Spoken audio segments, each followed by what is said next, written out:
Nggih. Monggo Bapak Ibu sekalian bisa maju ke depan karena masih kosong. Monggo silahkan. Kita akan mulai kegiatan pada pagi hari ini. Monggo Ibu, yuk di depan. Malah di belakang. Monggo nanti kalau belum maju, belum mulai acaranya, monggo yang belakang memberi contoh, maju ke depan. Ayo, monggo. Monggo Pak. Itu Pak Nathan ditemani.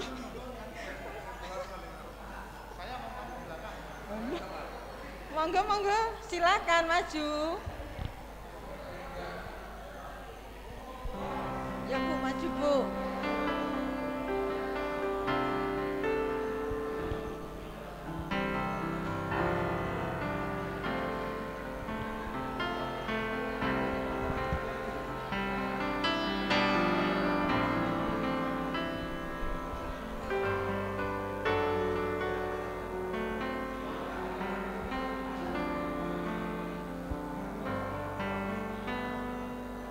Sambil menunggu yang lain, monggo yang sudah mengisi buku tamu bisa langsung duduk di depan.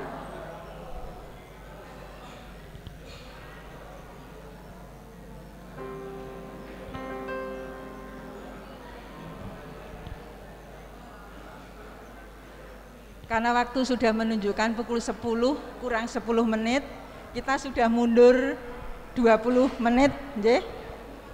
Kita mulai aja. Selamat pagi Bapak Ibu yang terkasih dalam Tuhan Yesus. Kurang semangat ya, selamat pagi. Ya, shalom Bapak Ibu.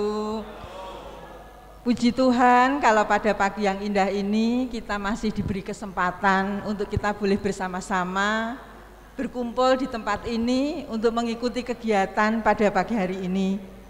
Terima kasih sebelumnya atas kedatangan Bapak Ibu sekalian memenuhi undangan dari kami, di mana pagi ini kita akan bersama-sama berlatih, mengadakan pelatihan menjadi aser atau penerima jemaat dan kolektan. Juga terima kasih kepada Bapak Nathanael yang nanti akan memimpin pelatihan kita pada pagi hari ini. Bapak Ibu yang terkasih dalam Tuhan Yesus, seperti yang telah diwartakan, kalau pada pagi hari ini kita akan mengadakan kegiatan pelatihan aser atau penyambut jemaat dan kolektan, di mana kegiatan ini merupakan program dari Komisi Kebaktian dan Sakramen. Seperti kita ketahui bersama bahwa penyambut jemaat atau kolektan itu bagian daripada suatu peribadatan. Tentunya ini sangat penting bagi kita. Ya, di mana Bapak Ibu sekalian yang sudah ditunjuk menjadi petugas mempunyai kerinduan untuk memberikan yang terbaik untuk kemuliaan Tuhan. Makanya kami dari Komisi Kebaktian Sakramen ingin mengadakan kegiatan ini salah satunya supaya bagaimana toh nanti kita itu menjadi petugas kolektan yang baik, yang benar, menyambut jemaat yang baik, yang benar itu seperti apa. Mungkin dulu kita sudah pernah melakukan kegiatan ini, Pak Nathan, beberapa saat yang lalu, tapi memang harus perlu direfresh kembali. Untuk itu marilah kita mulai kegiatan kita pada pagi hari ini dengan memuji nama Tuhan yang terambil dari PKJ 6 ayat bait 1 dan 2. Bersoraklah hai alam semesta.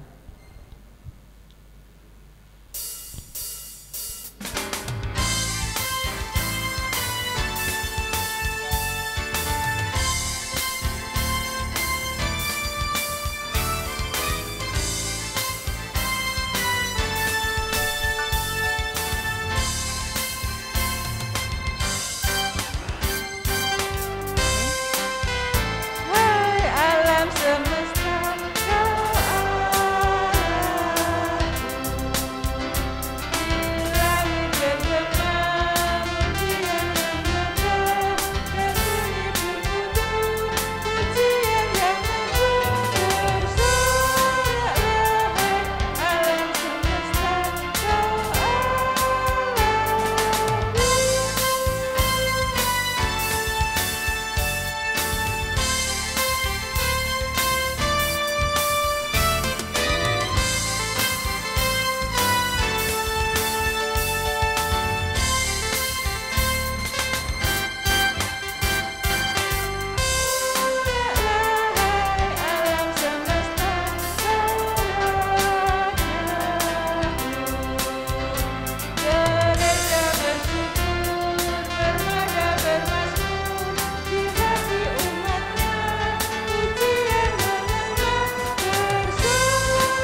kita mulai kegiatan kita dengan berdoa. Kita satukan hati untuk kita berdoa.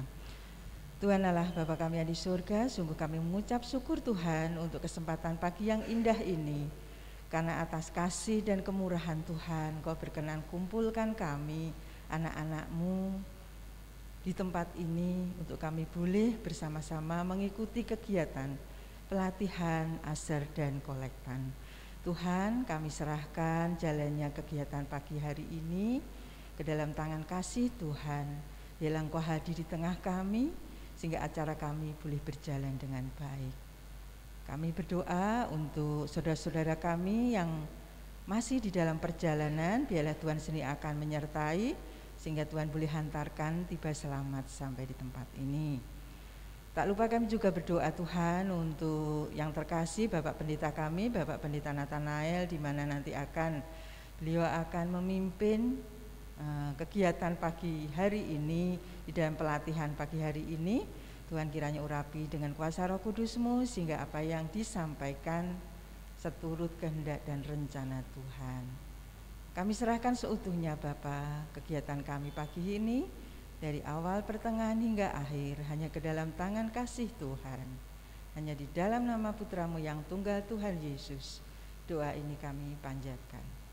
Amin. Untuk selanjutnya sambutan dari Ibu Majelis kepada Ibu Irma, dipersilakan.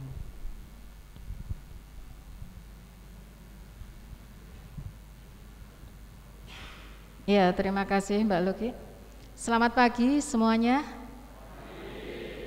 Ya, terima kasih untuk waktu yang diberikan kepada saya.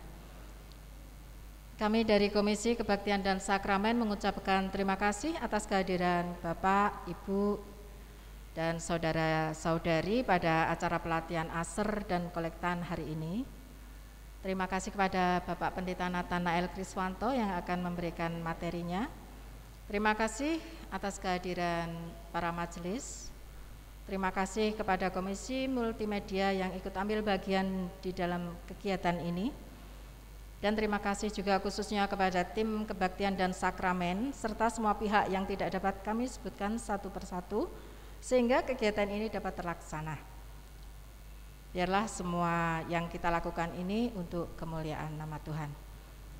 Yang terkasih Bapak, Ibu, dan saudara-saudari, pelatihan asar dan kolektan ini dilaksanakan dalam rangka untuk meningkatkan peran serta warga gereja dalam peribadatan. Jadi untuk menjadi asar dan kolektan bisa dilaksanakan oleh semua warga GKJ Karangayu. Dalam hal ini yang sudah dibaptis dewasa atau CD, berbadan sehat, dan berkomitmen di dalam melaksanakan tugasnya. Adapun untuk penjadwalan penyambut jemaat dan kolektan ini dari tim Komisi Kebaktian Sakramen yang membuat adalah Ibu Dwi Retno Palupi atau Bu Eka Mardianta, termasuk juga untuk penjadwalan liturgos dan lektor. Terima kasih untuk Bu Eka. Oh, tidak hadir ya.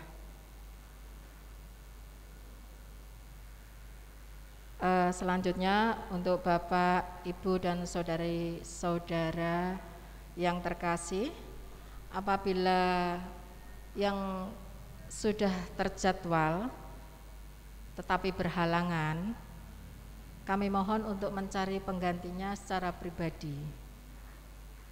Ya, jadi juga membantu yang menjadwal tidak semakin bingung untuk mencari penggantinya. Kemudian yang terakhir, untuk dress code pada saat kita bertugas, kita akan seragamkan.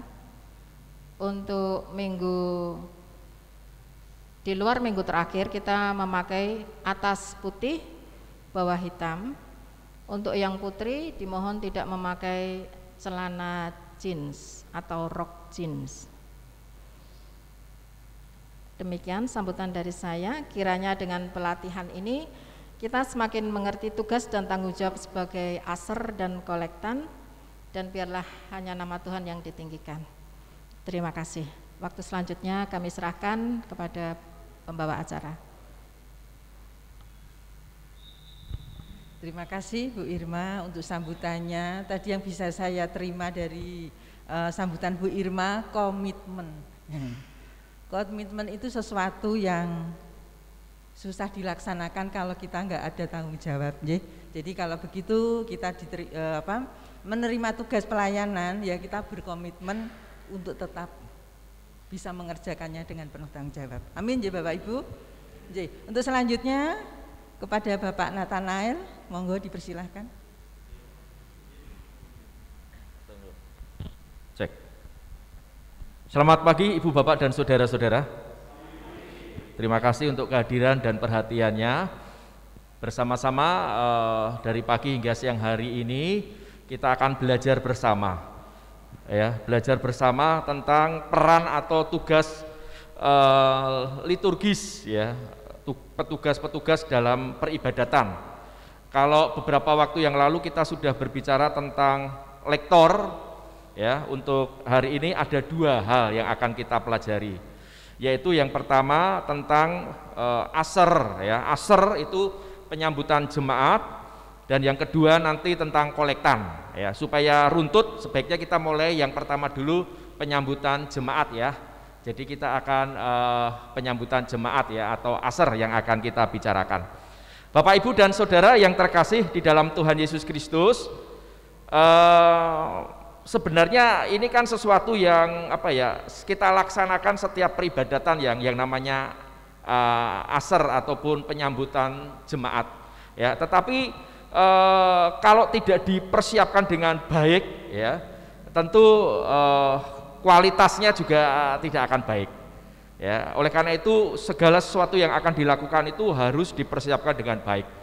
Terlebih itu kita lakukan bukan untuk manusia, ya, terutama untuk siapa? Untuk sinten? Tuhan. Jadi harus betul-betul dipersiapkan dengan sungguh-sungguh. Tolong PPT-nya yang penyambutan jemaat, Mas Yus.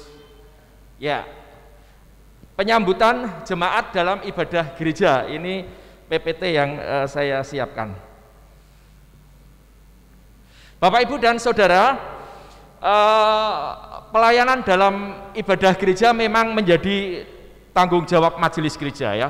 Jadi setiap kegiatan gereja itu tanggung jawabnya adalah majelis gereja. Ya, jadi majelis gereja bertanggung jawab dalam hal itu. Namun, ya, di dalam pelaksanaannya tentu bukan harus dilakukan oleh majelis saja, ya.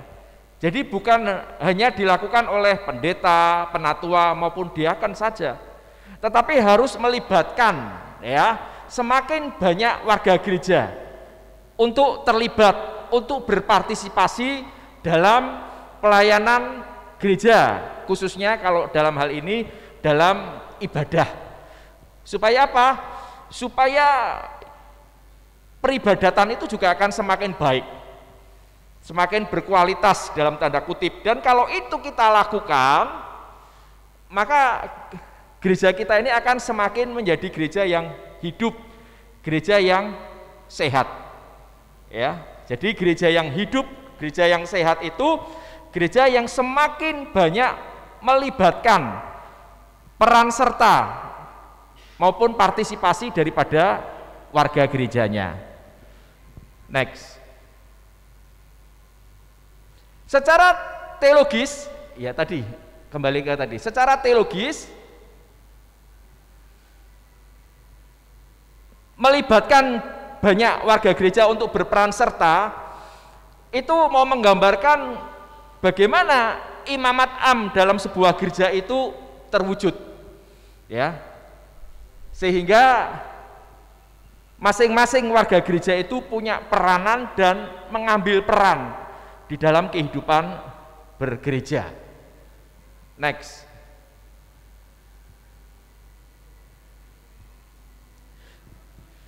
Nah, pada kali ini secara khusus kita akan membicarakan tentang penyambutan jemaat dan perannya dalam ibadah, ya.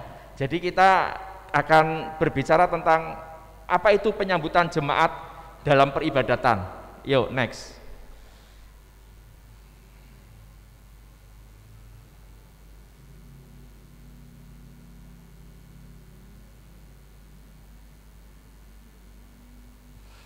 Nah, Bapak Ibu, terkadang ya ada pemahaman yang keliru tentang asar ya, yaitu penyambutan tamu atau menyambut tamu. Menurut saya ini kurang pas ya. Sebab apa? Sebab mereka yang berkunjung dalam peribadatan itu sebenarnya kan bukan orang lain dalam tanda petik ya, bukan orang asing, bukan. Mereka adalah bagian dari kita, mereka adalah jemaat. Ya, itulah sebabnya istilah yang lebih pas dipakai ya, bukan penyambutan tamu atau penyambut tamu, tetapi penyambut jemaat atau penyambutan jemaat. Ini istilah yang harus kita pahami dulu. Next.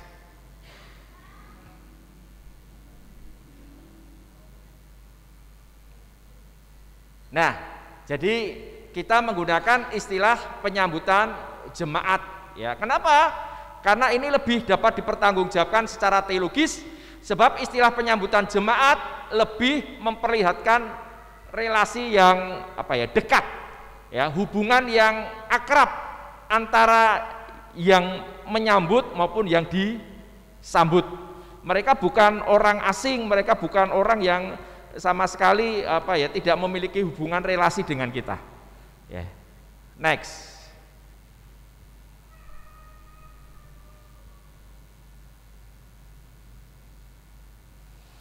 Nah, ada sebuah ungkapan ya, ibadah yang berkualitas itu dimulai dari pintu masuk gereja. Jadi ibadah yang berkualitas itu dimulai dari sana, pintu gereja. Ya, apa sih maksudnya ungkapan ini? Mengingatkan betapa pentingnya peranan atau peran tugas penyambut jemaat atau asar. Jadi asar itu bukan sesuatu yang sepele lah, gampang lah ya. Kadang-kadang kita kan meremehkan atau menganggap mudah ya peran dan peranan daripada penyambut jemaat, padahal sebenarnya secara teologis ini luar biasa dampaknya, manfaatnya. Itu artinya tidak boleh disepelekan dan tidak boleh dianggap sepele.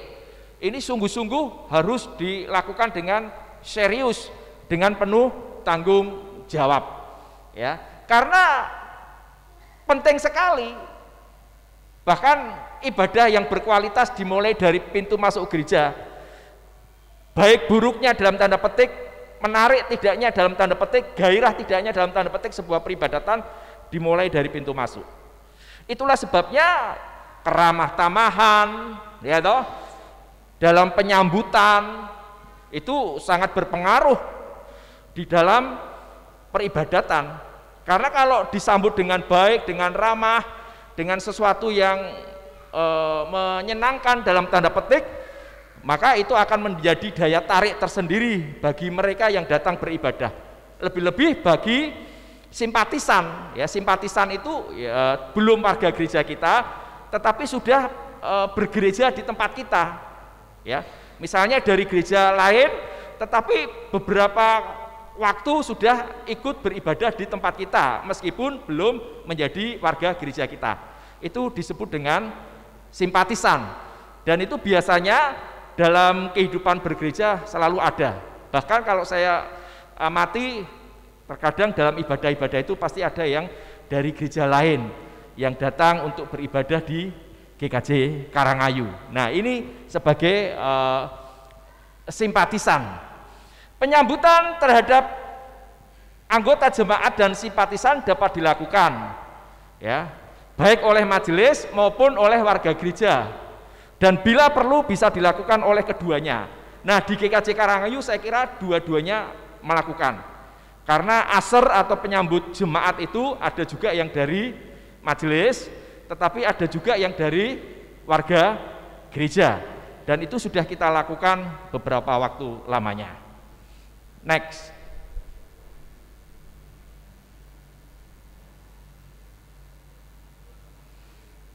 Ada juga yang mengatakan bahwa penyambut jemaat atau asar itu sebagai pagar ayunya gereja dalam tanda petik ya. Di mana kesan pertama mereka yang datang beribadah di gereja kita juga sangat dipengaruhi oleh peran penyambut jemaat. Apabila mereka mendapatkan kesan yang baik, maka mereka pun akan mendapatkan kesan yang baik tentang gereja kita. Tetapi sebaliknya, kalau kesannya itu sudah nggak cocok, sudah nggak enak, sudah nggak nyaman, bisa jadi mereka kecewa, lain waktu dia tidak mau beribadah di tempat kita lagi. Ya, jadi betapa pentingnya loh peranan penyambut jemaat itu. Ya, karena itu apa ya, istilahnya menjadi pintu gerbangnya orang untuk beribadah di gereja kita. Ya, sekali lagi ya. Jadi kalau penyambut jemaat atau asar itu tugasnya dalam menjalankan tugasnya itu dapat melakukan dengan bagus, dengan baik, ya tentu harapannya semakin banyak jemaat atau simpatisan yang mau beribadah di tempat kita. Tetapi sebaliknya, kalau penyambutannya itu maaf ya tidak menyenangkan atau dianggap tidak ramah atau kurang sopan dan seterusnya, bisa jadi membuat orang malas untuk beribadah atau simpatisan untuk bergabung beribadah dengan kita di tempat kita ini. Ya, jadi ini catatan penting untuk diperhatikan bersama. Next.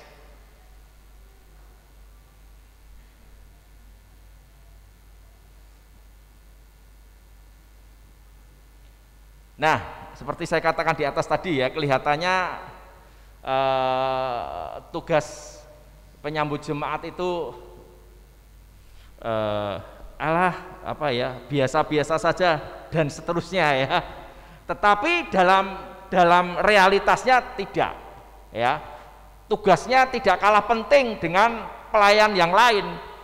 Tugasnya tidak kalah penting dengan lektor, tugasnya tidak kalah penting dengan kolektan, tugasnya tidak kalah penting dengan singer, player, bahkan dengan pengkhotbah sekalipun. Jadi punya tugas peran tanggung jawab yang besar, yang penting. Ya, itulah sebabnya maka diperlukan keseriusan, kesungguhan, bahkan menurut saya persiapan-persiapan nanti akan kita bicarakan. Ya, ini juga perlu menjadi catatan. Berikutnya, next. Nah, lalu apa saja yang harus dipersiapkan dan dilakukan oleh seorang penyambut jemaat? Paling tidak ada 4 tahapan yang perlu dilakukan oleh seorang penyambut jemaat, yaitu yang pertama tahap persiapan, jadi harus ada persiapan. Yang kedua, sebelum ibadah dimulai atau berlangsung. Ya, yang ketiga, ketika ibadah sudah berlangsung, apa yang harus dilakukan? Dan keempat, setelah ibadah selesai. Nah, mari kita lihat satu persatu. Next. Persiapan ya, tahap persiapan. Apa yang harus dilakukan dalam tahap persiapan? Next. Yang dimaksudkan dengan tahap persiapan ialah hal apa saja yang harus dilakukan atau dipersiapkan seorang penyambut jemaat sebelum melaksanakan tugas pelayanannya. Ya, jadi seorang penyambut jemaat sebelum melakukan tugas pelayanan sebagai asar, dia harus mempersiapkan diri. Apa-apa saja yang harus dia lakukan, yang harus dipersiapkan. Yang pertama di situ dikatakan perhatikanlah jadwal tugas yang telah ditentukan. Jadi Komisi Kebaktian Sakramen ya sudah membuat jadwal untuk berapa bulan? 3 bulan atau berapa? 3 bulan. Artinya kita rencananya kan ini Oktober, November, Desember sudah dibuat. Oh, sedang dibuat ya karena ini masih September. Artinya nanti paling tidak sebelum akhir bulan, Bu. Ini sebenarnya sudah akhir bulan ya. Harusnya untuk bulan Oktober sudah. Yang untuk Oktober sudah ya? Sudah, oke. Jadi paling tidak 3 bulan sebelum pelaksanaan sudah mendapat jadwal. Jadi panjenengan harus mersani, harus melihat jadwalku sebagai asar kapan, minggu, tanggal sekian, bulan sekian, di tempat ibadah di mana. Karena kan kita khususnya induk mempunyai 2 gedung di Pusponjolo dan di Kalibanteng. Jam ibadah yang keberapa? Karena di Pusponjolo ada 2, yang pagi maupun yang sore. Jadi harus dilihat dengan cermat jadwal tugas penyambut jemaat atau asar yang sudah panjenengan terima. Kemudian perhatikan juga siapa rekan sepelayanan Anda pada hari Minggu itu. Di warta gereja sudah dicatat ya. Misalnya untuk ibadah hari ini, karena ini tadi pagi sudah ya, yang sore nanti misalnya petugas asar atau penyambut jemaat si A, si B, si C dan seterusnya ya, itu sudah ada. Itu dilihat, berarti nanti saya menjadi asar dengan siapa ya. Biasanya dengan apa, suami istri atau dengan anggota keluarga, jadwalnya itu berdasarkan apa, Bu?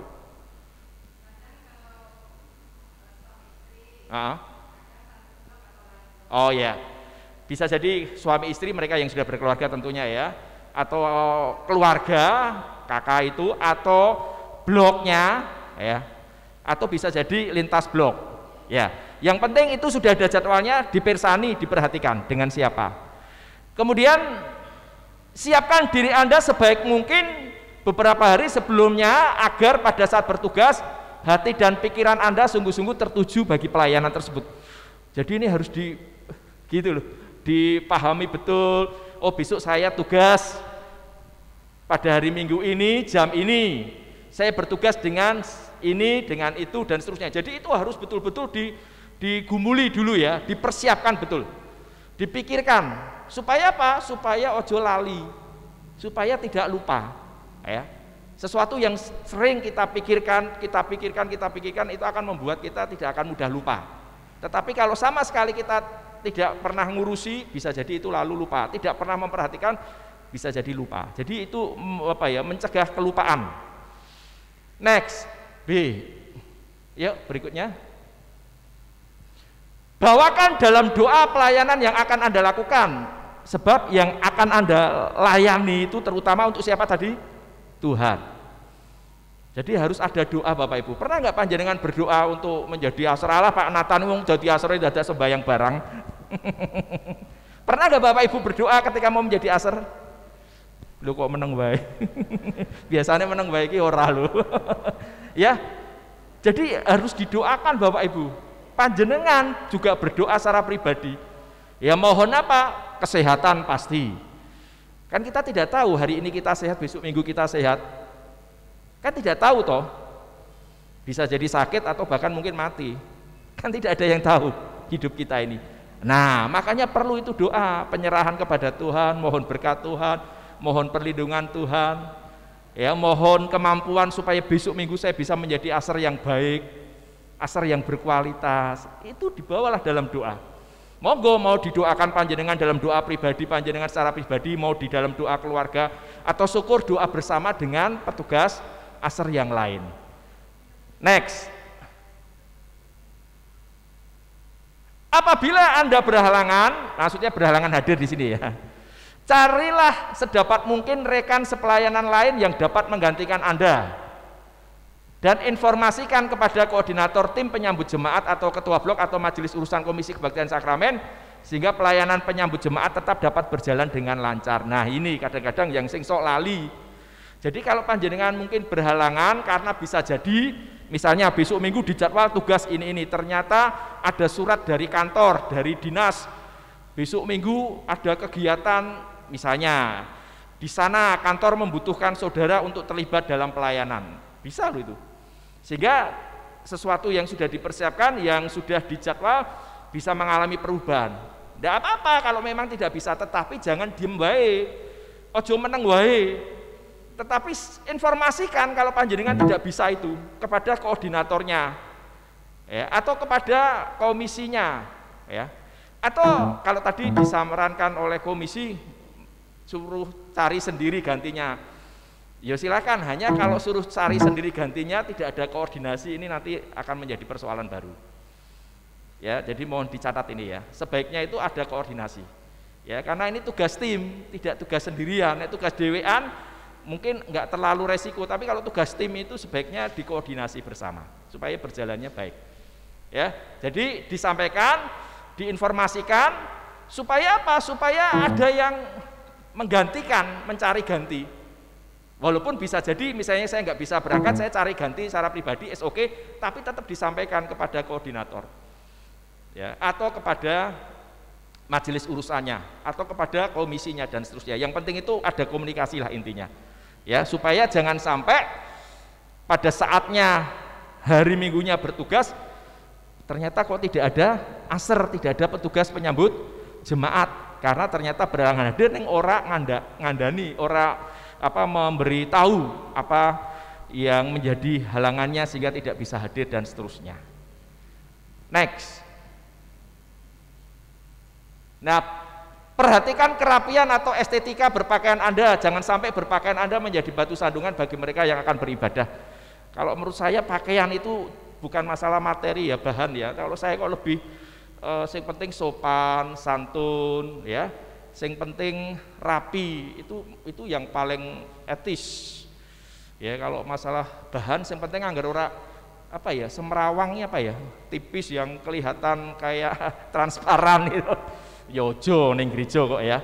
Jadi begitulah menurut saya ya. Masalah materi bahan kok saya pribadi enggak terlalu mempersoalkan. Ya. Yang penting sopan, baik untuk diri sendiri, sopan untuk orang lain. Nyaman untuk diri sendiri, nyaman dipandang orang lain. Ya walaupun itu sangat subjektif ya. Nyaman untuk orang lain itu kan tergantung sopo sing ngetke ya, siapa yang melihat, itu sangat subjektif ya. Tapi paling tidak secara umum lah, secara umum. Next. Nah, itu tadi persiapan. Ya, artinya persiapan sesuatu yang disiapkan dari rumah masing-masing ya. Mungkin bisa jadi seminggu sebelumnya atau beberapa hari sebelumnya. Nah, sekarang ketika ibadah belum berlangsung tetapi pada harinya, misalnya ini sudah hari Minggu. Next. Nah, idealnya datang di gereja kurang lebih 30 menit sebelum ibadah dimulai. Jadi jangan sampai asar itu datangnya ngepres. Ngepres itu maksudnya apa ya? Kurang 5 menit lagi datang. Ya, jangan. Kalau kita menjadi asar, menjadi penyambut jemaat itu ya usahakan paling telat ya, ini paling telat 30 menit sebelum ibadah dimulai. Ya, makanya itu harus dipersiapkan betul. Kalau sudah tahu jadwalnya, besok Minggu saya tugas di ini, jam ini, makanya kan persiapan. Saya kalau khotbah jam 6 pagi Bapak Ibu, saya jam 4 ini mesti wis tangi loh. Walaupun saya tiap hari setengah 4 mesti bangun karena saya harus renungan Bapak Ibu. Setengah 4 saya sudah pernah, saya tadi kemarin tuh kelupaan Bapak Ibu jam 4 lagi tangi wis ana warga sing ngebel, Pak renungane pundi. Ya sudah, saya lupa ngalarm ya. Walaupun saya kadang-kadang bangun sendiri itu setengah 4. Ya, jadi diatur sendiri. Oh, berarti saya harus bangun pagi. Saya harus mempersiapkan ini itu dan seterusnya supaya jangan telat. Apalagi kok 30 menit sebelum ibadah dimulai. Apalagi kalau rumahnya jauh. Daerah Gunung Pati sana misalnya, loh, paling enggak perjalanannya aja sudah 30 menit. Ya berarti harus mempersiapkan diri lebih matang lagi untuk ngatur waktu nih supaya tidak telat. Jadi itulah perlunya persiapan seperti itu. Jadi sebelum ibadah dimulai 30 menit sebelumnya harus hadir. Ini dilakukan agar cukup waktu bagi pengaturan tugas dan lokasi penyambutan. Nah, semuanya itu nanti ada kayak briefing dulu ya. Jadi kalau sebagai petugas penyambut jemaat itu harusnya itu kan kelompok toh.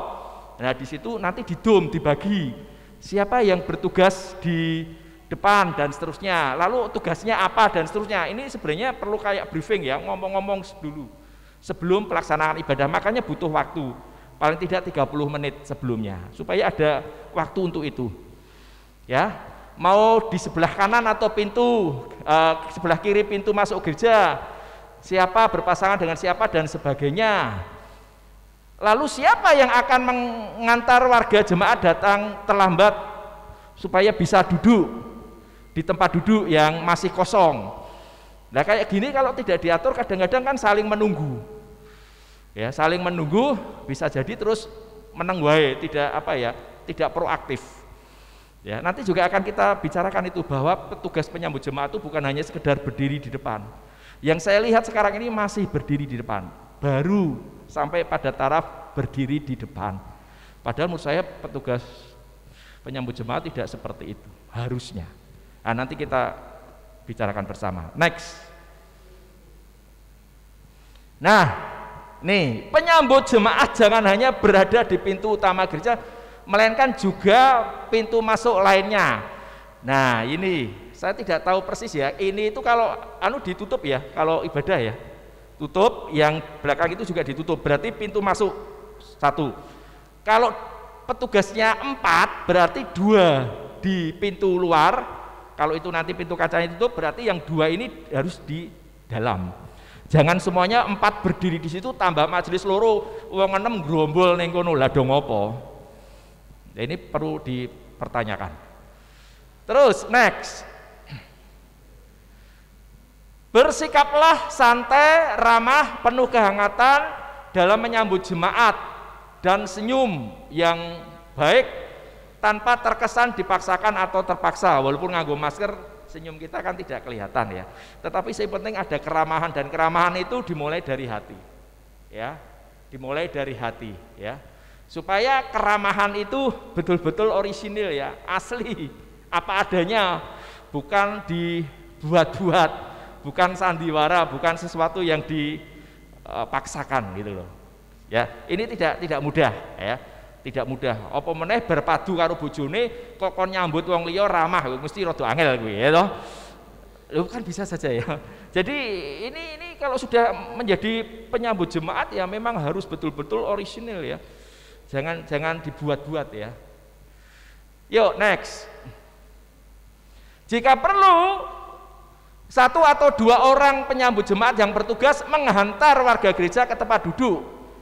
Ini bermanfaat untuk menciptakan keteraturan formasi duduk jemaat yang hadir dalam ibadah. Ya, lha piye saiki wong panjenengan selaku penyambut jemaat kon lenggo ngarepi ora gelem kok. Saiki jenengan arep ngaturi orang yuk lenggah ngajeng, ora akan ndak bisa Bapak Ibu. Saya memberi contoh duduk paling depan. Harapan saya ben panjenengan yo melu maju.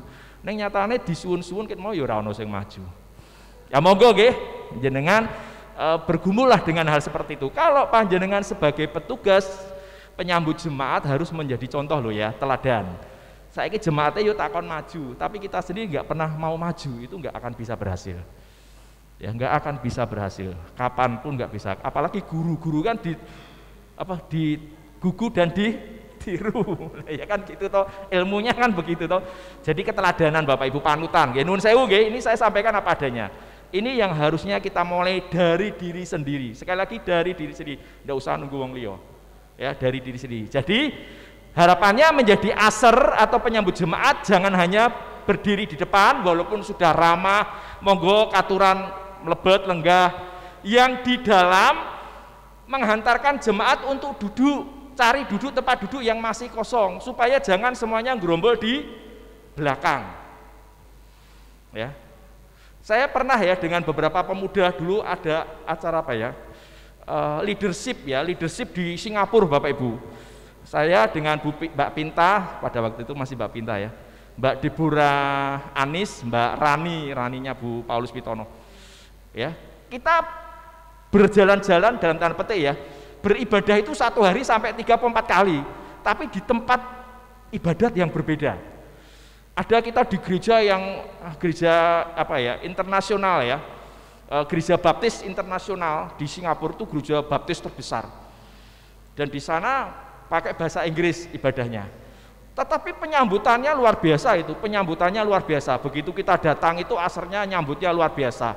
Ya, terus bukan hanya di depan, ya kalau pada waktu itu kan boleh bersalaman ya, walaupun sekarang menurut saya bersalaman nggak apa-apa, yang penting wis membersihkan tangan, nanti setelah ibadah selesai dengan cuci tangan dengan sabun, saya kira itu mesti protokol yang harus dilakukan. Tapi terus ada juga yang mengantar sampai ke tempat duduk loh. Mengantar sampai ke tempat duduk, dibawa ke tempat duduk mana yang masih kosong.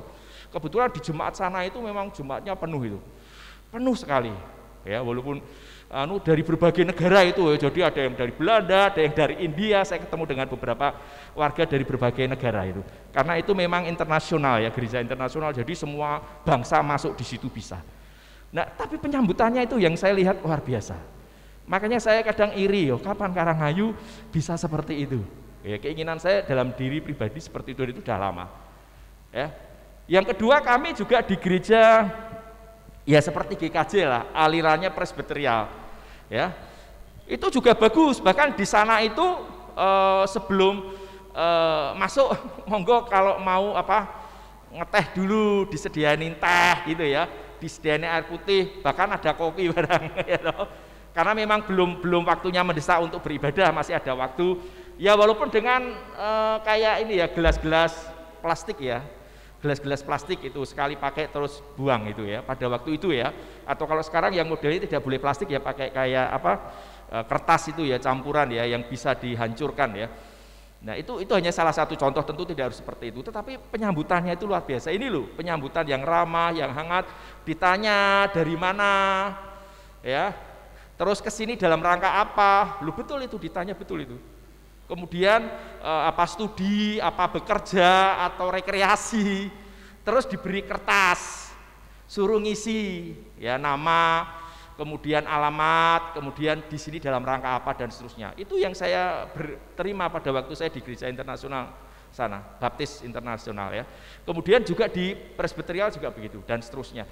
Jadi intinya apa Bapak Ibu? Penyambut jemaat itu bukan hanya sekedar di luar menyambutnya, tetapi menghantarkan jemaat untuk sampai ke tempat duduk, sampai ke tempat duduk. Nah, ini sudah kita lakukan belum? Jujur, sudah kita lakukan belum Bapak Ibu? Belum atau sudah? Belum ya, catat lagi. Oke, next. Nah, ini ya Bapak Ibu ya. Ini sudah ke teknis ini ya. Tataplah wajah dan mata orang yang kita sapa atau ajak bicara, sebab kekeliruan besar apabila kita bersalaman tetapi wajah kita berpaling dari wajah orang itu dan mengarahkan ke sudut pandang yang lain. Hal ini akan menimbulkan perasaan yang tidak enak hati, bahkan sakit hati bagi mereka yang sensitif, yang sangat peka. Jadi gini, kalau kita menyapa itu ya hadapan, muka dengan muka berhadapan. Apalagi kalau salaman, jangan sampai kita salaman dengan orang itu tapi kita malah ngobrol dengan orang lain. Wow, itu kurang ngewongke nek orang Jawa. Ya hati-hati loh ya, ketahui sepele tapi itu bagi orang-orang yang sangat sensitif dan tanda petik sangat peka, itu menimbulkan persoalan Bapak Ibu. Jadi usahakan kalau kita ya harus istilahnya itu secara total, secara totalitas ya, kita nyalami, kita bercakap-cakap ya harus dengan bahasa tubuh yang baik ya, tidak justru kesannya mengacuhkan. Monggo, ini hal yang sangat teknis tetapi harus dipelajari dan dilakukan dengan baik. Next. Itu tadi ketika ibadah belum dimulai ya. Jadi sudah ada dua persiapan, itu bisa jadi di rumah masing-masing atau masih jauh waktunya. Terus yang tadi pagi itu sudah di gereja, hanya ibadah belum dimulai ya, kurang lebih masih antara 30 menitan sebelum ibadah dimulai. Nah sekarang bagaimana ketika ibadah sudah berlangsung atau sudah dimulai? Peran penyambut jemaat belum berakhir ketika kebaktian dimulai. Jadi ketika kebaktian dimulai jangan langsung pintunya itu ditutup terus penyambut jemaat pada masuk, jangan dulu, sabar. Paling tidak berapa? 10 menit lah ya. Karena apa? Dalam kenyataannya saya lihat, saya kan seringkali lihat jemaat sopo sing do telat Bapak Ibu. Kalau dari sini saya kelihatan loh, tak catati loh itu loh ya. Jadi hati-hati, jangan sok seneng telat. Ya, jadi saya tahu itu, ya. Telat berapa menit itu saya nggak bar pengakuan dosa lagi mlebu, ini pas bar berita anugerah baru masuk, itu saya ngerti itu ya. Ya mungkin karena faktor macam-macam ya. Jadi usahakan tetap masih di sana, paling tidak 10 menit lah, paling lama ya 10 menit. Sehingga nanti termasuk itu kalau ada yang telat itu bisa diantarkan untuk ke tempat duduk sini. Kadang-kadang kalau telat, apalagi saya yang khotbah kan mlebu isin loh. Kadang-kadang kan tadi saya dingkluk saya lagi dik masuk gitu. Makanya saya ngerti dewek isin aku langsung dingkluk. Ya ada itu ben jemaatnya terus masuk ora rumangsa isin. Karena tak ngetke terus ngono malah ora mlebu-mlebu ternyata. Ya karena kan grogi apa piye ndak tahu saya. Ya akhirnya saya ngerti maksudnya, ya wis. Ya, makanya jangan telat. Terus next. Dalam setiap pelaksanaan ibadah tidak sedikit warga gereja atau warga jemaat yang datang terlambat, yaitu tadi ya. Apalagi ini kalau dalam momen-momen yang tertentu ya, event tertentu kayak Natal, Paskah, Pentakosta atau ibadah-ibadah khusus, sakramen baptis, sidi dan seterusnya yang kadang-kadang jemaatnya banyak. Kadang-kadang ada yang datang terlambat terus bingung, semua bangku wis penuh. Terus arep lengguh ngendi. Nah, ini kalau asarnya penyambut jemaat wis anteng duduk, sapa sing ngurusi iki? Apalagi kalau ternyata kursinya kurang. Lah sapa sing njukuke kursi? Sinten sing mendhetke kursi? Njukuk dhewe. Loh ini perlu juga diperhatikan loh ya. Dalam event-event tertentu itu kadang-kadang ada tambahan kursi. Ya. Nah, ini penting ya. Artinya inilah petugas penyambut jemaat itu harusnya siap untuk itu. Ya, siap untuk itu, ya. Oleh karena itu kalau event-event penting ya ojo dibatasi kursi nih, mungkin perlu dipersiapkan tambahan kursi dan seterusnya. Misalnya untuk Natal dan seterusnya itu ya. Next. Nah, itu ketika ibadah tadi berlangsung ya. Jadi paling tidak 10 menit ditunggulah ya. Kalau sudah 10 menit ya sudah, lalu masuk supaya jangan sampai malah tidak beribadah nanti. Dan jangan sampai ibadah dimulai paling tidak sudah 10 menit lebih jenengan malah berdiri ngobrol-ngobrol ngerokok ning jobo. Nah, itu saya kira juga nggak pas. Tapi kita jemaat kita nggak ada yang gitu kok ya. Nah, setelah ibadah selesai, sebagaimana sebelum ibadah kita berdoa bersama, maka pada saat mengakhiri pelayanan pun kita berdoa bersama dengan rekan pelayanan. Nah, ini masalahnya gini, kalau ini idealnya Bapak Ibu, hanya konteks kita itu kan tempat kita ini kan terbatas ruangannya. Nek asere masuk, kolektane masuk, singere masuk, playernya masuk, lektornya masuk, kantornya masuk, kebak dong, baik di Pusponjolo maupun di Kalibandeng. Ya, caranya disiasati, tetap harus ada berdoa bersama. Makanya sebelum asar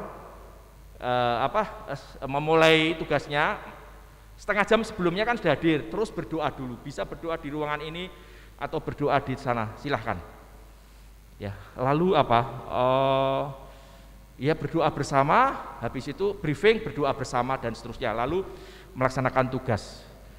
Ketika saya di Singapura, ini pengalaman-pengalaman yang unik ini saya ceritakan Bapak Ibu. Saya di sebuah gereja, saya lupa ya, apakah Betania atau apa itu, pokoknya gereja-gereja karismatik Bapak Ibu.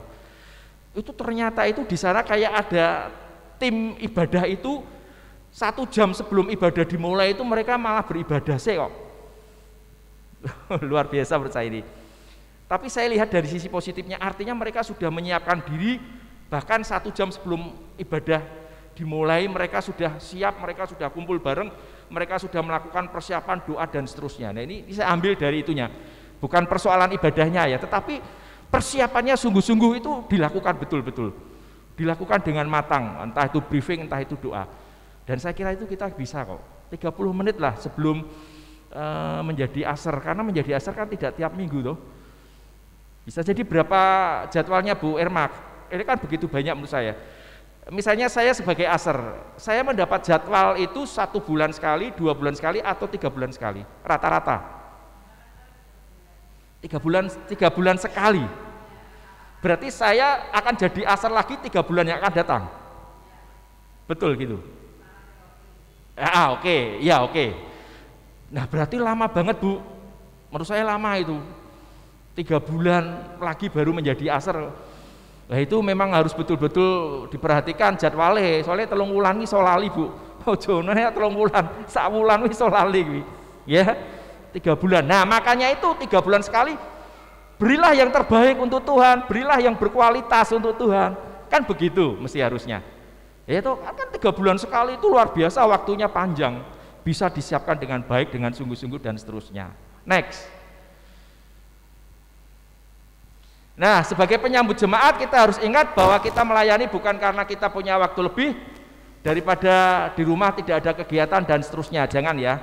Jadi kalau kita melayani itu bukan karena kita punya waktu lebih atau daripada tidak ada pekerjaan dan seterusnya. Kalau itu motivasinya pasti hanya sesaat itu nanti, kerenteknya itu hanya sesaat.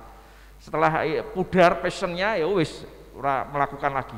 Tetapi harus kita dasari bahwa kita melakukan pelayanan karena Tuhan lebih dahulu melayani kita, Tuhan lebih dahulu mengasihi kita, Tuhan lebih dahulu memberkati kita. Ucapan syukur atas berkat kemurahan Tuhan yang luar biasa Tuhan nyatakan bagi kita, itulah yang kita nyatakan dengan ikut berpartisipasi, berperan serta dalam kehidupan bergereja, salah satunya menjadi penyambut jemaat. Next.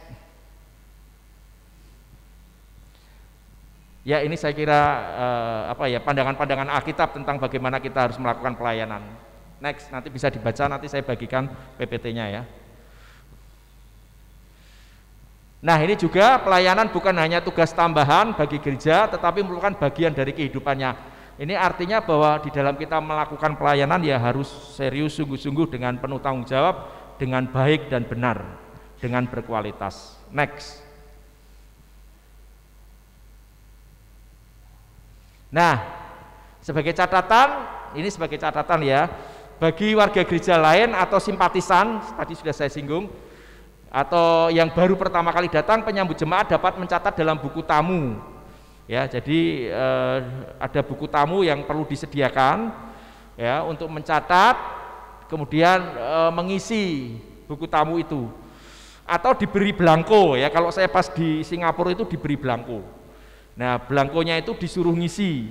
Kemudian bisa diisi di situ atau bisa nanti diisinya setelah pulang dari gereja hanya dikirim via pos atau dikirimkan ya. Itu yang sudah, atau kalau enggak ya sekarang zaman digital pakai WA, WhatsApp ya saya kira enggak masalah, tapi yang penting ada komunikasi ya supaya ditindaklanjuti oleh majelis, misalnya itu dari gereja lain ternyata kepingin menjadi warga gereja sini. Nah, ini kan suatu hal yang menarik, yang bagus ya untuk ditindaklanjuti, lalu nanti dikunjungi oleh majelis, lalu ada percakapan bagaimana supaya menjadi warga gereja di sini karena tempat tinggalnya di daerah sini. Itu banyak beberapa warga gereja kita yang baru seperti itu, dan puji Tuhan sekarang sudah menjadi warga GKJ Karangayu. Saya kira ini hal yang perlu dikembang tumbuhkan terus, nggih. Next.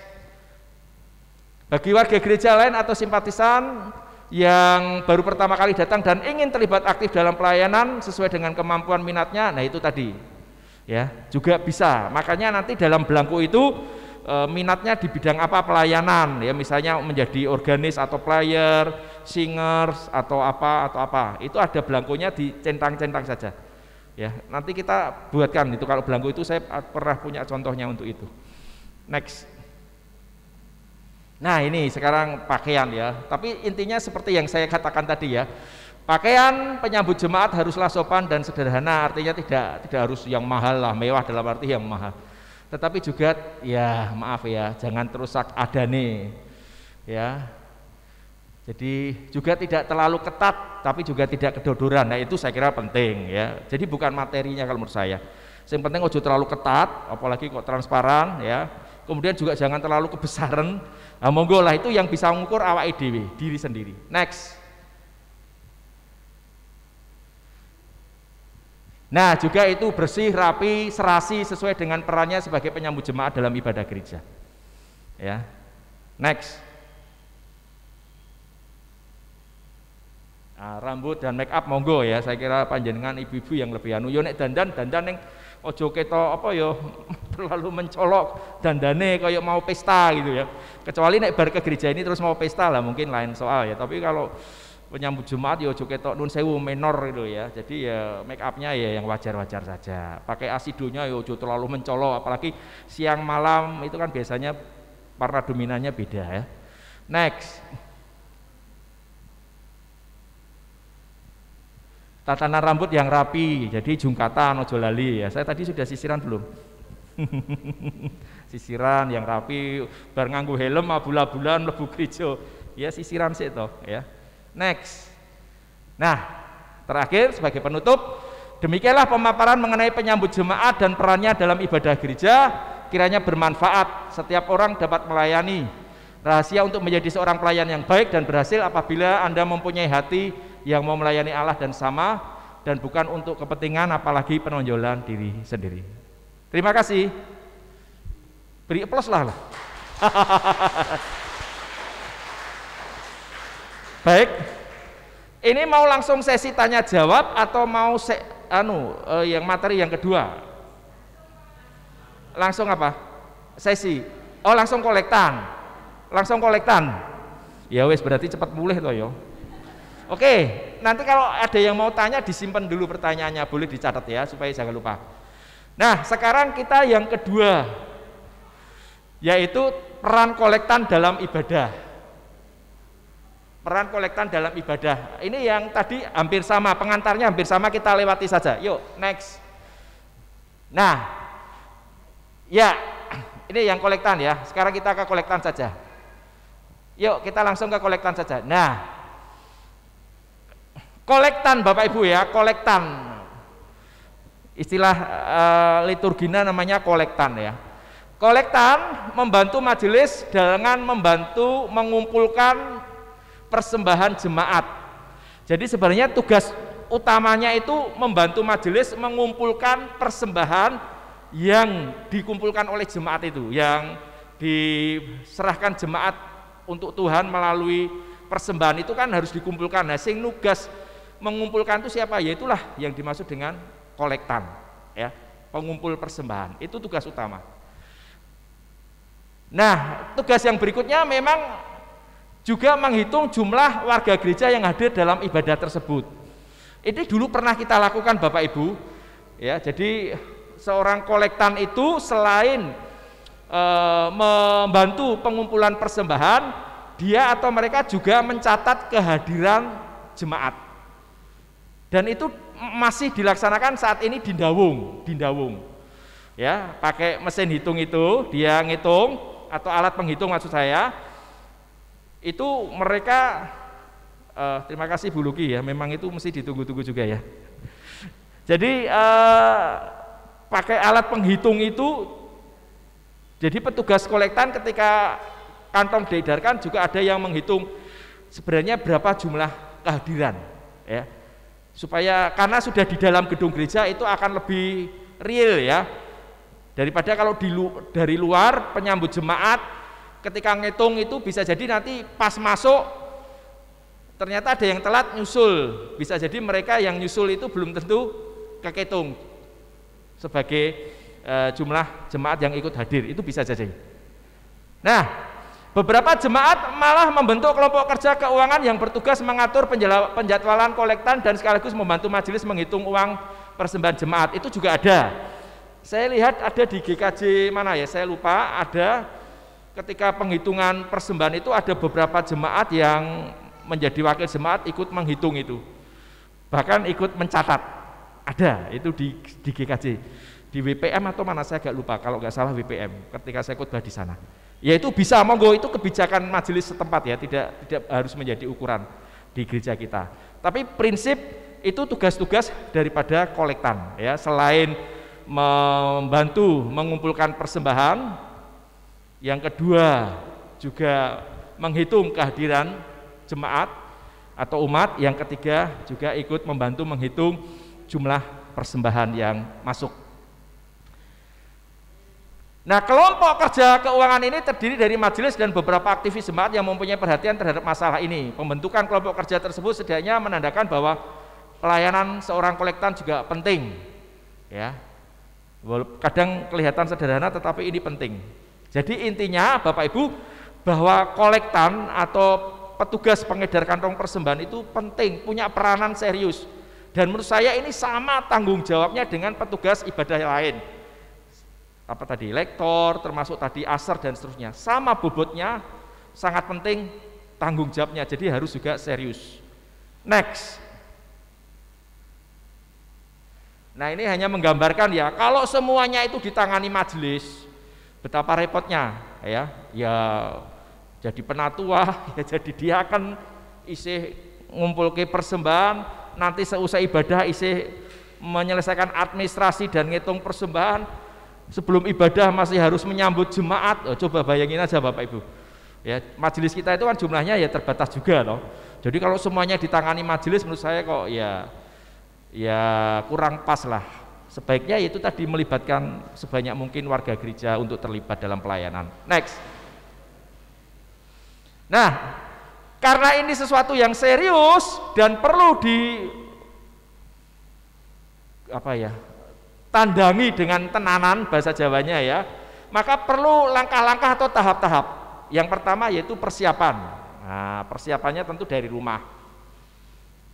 Ya sama, hampir sama dengan tadi, jadwalnya sebagai kolektan, kapan. Terus pada saat itu bertugas dengan siapa dan seterusnya. Ya, karena kolektan kan tidak hanya satu. Berapa sekali kebaktian itu kolektannya berapa? 4. Berarti saya dengan siapa? Itu kan sudah ada jadwalnya. ya, dan seterusnya. Ini mesti harus dipersiapkan sungguh-sungguh, harus diketahui jadwalnya dan seterusnya, kapan tempatnya di mana dan seterusnya. Kemudian bawa dalam doa, ya itu tadi seperti yang tadi juga harus didoakan supaya kita besok sehat, kita bisa tetap mengikuti ibadah dan bisa melaksanakan tugas sebagai kolektan dengan baik. Next. Nah itu tadi sama, apabila berhalangan hadir dan seterusnya ya mencari ganti dan seterusnya, tetapi harus diinformasikan, dikomunikasikan ya dengan koordinatornya atau melalui komisinya atau majelis urusannya. Kemudian dalam hal perpakaian juga yang penting rapi dan estetikanya baik ya. Jangan sampai ya karena cara berpakaian kita lalu justru menjadi omongan ya. Jadi yang penting rapi, ojo awul-awulan dan seterusnya lah. Next. Itu persiapan dari rumah. Lalu bagaimana persiapan di gereja? Datanglah 15 atau 10 menit sebelum ibadah dimulai. Ya jadi kolektan itu juga jangan telat ya. Jangan karena merasa wah kolektan itu tugasnya engko bar khotbah kok. Wis aku tak teko awan-awan wae. Oh jangan. Ya tetap harus datang sebelum ibadah dimulai. Paling enggak 15 atau 10 menit sebelum ibadah dimulai. Untuk apa? Ya melakukan tadi koordinasi, briefing bersama, doa bersama, ya pembagian tugas dan seterusnya, ini penting ya. Termasuk juga bagaimana pengaturannya ya di dalam mengedarkan kantong persembahan yang di barisan ini siapa, barisan depan ini siapa, yang di tengah ke belakang siapa, yang di tengah belakang yang di sebelah kiri siapa. Nah ini mesti harus ditoto supaya jangan semrawut, jangan sampai double-double semuanya di depan padahal belakang malah tidak ada petugasnya dan seterusnya. Nah ini pasti mesti harus ada kayak briefing ya, ngomong-ngomong bareng ya untuk pelaksanaan tugasnya. Apabila Anda datang terlambat ya atau misalnya telat dan seterusnya ya ngobrol ya, sampaikan dengan koordinator ya apakah mau diganti atau tidak dan seterusnya, supaya jangan sampai kalau diam oleh majelis atau koordinatornya dicari ganti orang lain. Nah begitu maju ternyata panjenengan itu yo karena telat datang, akhirnya sing maju dadi wong 5, kantongnya mung 4, sing rawuh wong 5, terus sing siji arep ngopo bingung misalnya, karena ya itu tadi nggak memberitahu kalau datangnya telat atau kalau minta diganti atau tidak dan seterusnya. Jadi hal yang teknis seperti ini harus dibicarakan supaya baik semuanya. Next. Nah itu saya kira tadi ya doa bersama di konsistori ya, hanya karena itu tadi kondisi kita ini kan sudah terlalu banyak majelisnya dalam arti untuk petugasnya lalu dengan yang lain sehingga kadang-kadang kita ambil praktisnya ya semoga kita berdoa masing-masing ya. Kalau bisa berdoa bareng sih menurut saya ideal, itu paling ideal, bagus ya. Nah, monggo apakah ke depan mau diupayakan seperti itu, monggo ya saya kira. Kemudian duduklah di tempat yang telah disediakan untuk mempermudah dan mempercepat kolektan untuk segera dapat mengambil kantong kolektor yang berada di kalau kita ya tidak usah di altar ya, kita di sini ya. Biasanya duduknya di mana panjenengan Bapak Ibu kalau sebagai kolektan? Paling di belakang sendiri ya. Jadi jemaatnya suruh nunggu jenengan jalan ya, apalagi jalannya karo timik-timik. Ya itu tadi wong kon lenggahne ngarepe wegah kok. Kolektani sebenarnya wong kantong persembahan di sini paling dekat ya harusnya di depan atau belakang? Depan. Kolektannya kantong kolektannya di sini tuh? Iya. Oh. Iya. Saya baru tempat kita ini antara kolektan sama aser jadi satu ya. Oh, ya sudah ya. Makanya kok 3 bulan sekali ya. Karena itu kalau misalnya kita kolektan saja, aser saja nggak bisa ya, supaya fokus dengan itu. Oh karena ya, tapi mungkin tahun depan lah yuk kita ya, supaya jangan sampai ngerangkep. Menurut saya gini loh, semakin banyak warga dilibatkan itu semakin bagus. Jadi nek iso rasa ngerangkep lah supaya fokus. Oke, monggo ini yang tentu kita harus mencari yang ideal. Nah, kalau tidak bisa ya apa boleh buat ya, tapi kalau menurut saya yang ideal. Ya, sehingga penataannya juga akan lebih baik lagi. Ngoten nggih Bu nggih? Ya monggo nanti dirapatkan. Next. Nah, sekarang pada saat pelaksanaan bagaimana? Edarkan kantong kolektor sesuai dengan pembagian wilayah yang telah ditentukan. Yaitu tadi, misalnya si A di wilayah atau bagian mana, kalau depan ya jangan ambil untuk di belakang, supaya tidak bikin bingung yang lain. Ya, jadi sesuai jatahnya masing-masing lah, kan sudah diatur. Nah, makanya itu perlu briefing dan seterusnya itu dalam rangka untuk itu. Hitung jumlah warga gereja yang hadir dalam ibadah pada wilayah di mana Anda mengedarkan kantong kolektor tersebut. Ini sangat teknis ya. Monggo ya, kalau ini sangat teknis ya. Ini ideal saja supaya tidak terlalu mumet nanti ya ngitungnya sok salah-salah. Kalau dulu kita pernah ngitung berdasarkan apa ya? Gender ya, dulu ya. Ini laki-laki atau ini perempuan gitu ya. Ya sekarang monggo kalau misalnya mau yang depan ngitung yang bagian depan, yang tengah ngitung tengah, yang belakang monggo, itu sangat teknis. Nanti bisa dirembuk bareng-bareng. Next. Lakukan prosesi bersama-sama kolektor lainnya menuju altar setelah selesai mengedarkan kantong kolektor. Jadi setelah kantong kolektor diedarkan kan posisi pada di belakang. Terus maju niki bareng-bareng. Ya, maju bareng-bareng ke depan. Berdiri di depan. Ambillah tempat yang sesuai dengan arah tempat penyimpanan kantong kolektor, karena di tempat kita ini kolektornya di samping, itu nanti yang akan mengambil adalah majelis. Nah, nanti diserahkan kepada diaken ya, kemudian dikembalikan ke tempat kantong. Terus setelah menaikkan doa persembahan dan seterusnya, saya kira ini biasa, terus baru kembali ke tempat duduk. Next. Setelah ibadah selesai bagaimana?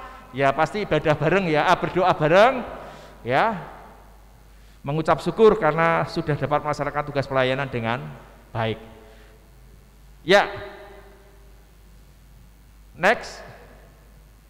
Sebagai kolektan kita harus ingat bahwa kita melayani bukan karena kita punya waktu lebih dan seterusnya, seperti tadi intinya ya, tetapi itu wujud syukur kita kepada Tuhan. Next. Terus. Nah, untuk pakaian ya seperti tadi, tentukan acara apa ya, karena ini kebaktian ya pakai pakaian yang cocok dengan kebaktian. Ya, kalau tadi sudah di kolektan itu sama aser sama enggak pakaiannya? Sama, karena orangnya sama ya sama.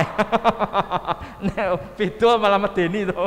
Ya, sama. Tadi sudah disampaikan ya, atasan putih, kemudian bawahan apa? Gelap, bawahan gelap. Gelap.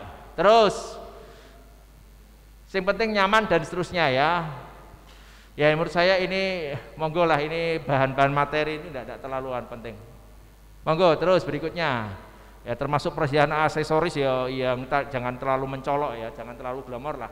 Yang pokoknya yang pantas lah, yang sopan dan santun. Next. Udah mau terakhir kok ini kok. Make up juga begitu, rambut yang penting ditata yang baik ya. Ya, saya kira udah selesai ini. Oke, demikian Bapak Ibu untuk presentasi ya, dari pemaparan dari materi tentang penyambut jemaat dan kolektan. Kita masih punya waktu maksimal sampai jam berapa? 12 maksimal, tapi kita orang nanti jam 12 rampung. Siapa yang mau bertanya monggo. Tentang ini dulu, apa? Ini mau dipakai moderatori dulu, monggo. Langsung atau gimana Bu pembawa acara? Tidak apa-apa kalau mau dimoderatori, saya senang iso ngombe aku. Nyanyi dulu apa piye? Terima kasih Pak Nathan untuk ilmunya yang luar biasa bagi kita di dalam pelayanan kita. Monggo untuk berikutnya ada sesi tanya jawab. Mungkin tidak hanya tanya jawab pengalaman Bapak Ibu selama bertugas menjadi aser ataupun kolektan. Monggo. Yang pertama, Pak Marno dulu. Ini Bapak tabuh kendang kita ya Pak. Terima kasih kepada Bapak Nathan, Mbak Luki yang telah memberikan pengetahuan atau cara-cara menjadi aser dan kolektan. Demikian Pak Nathan. Kalau saya amati yang sudah berjalan, antara asar dan kolektan itu sebetulnya bertugas beda atau enggak? Masalahnya gini Pak Nathan, asar itu kadang-kadang juga melakukan sebagai kolektan. Lah, tadi Pak Nathan datangnya antara asar dan kolektan itu kan beda waktunya. Kalau asar 30 menit sebelum ibadah dimulai, kalau kolektan 15 menit sebelum dimulai ibadah. Itu kan ini Pak Nathan, asar itu 2 orang, terus kolektan 2 orang, biasanya gitu, berarti 4 orang. Kalau waktunya beda, nanti penyambut jemaat kan kurang Pak, yang sebelah 2, sebelah enggak ada. Kemudian cuma 2 orang kalau waktunya beda ya. Seyogianya antara kolektan dan asar itu waktunya disamakan aja. Disamakan aja Pak Nathan, berarti 30 menit sebelum ibadah dimulai.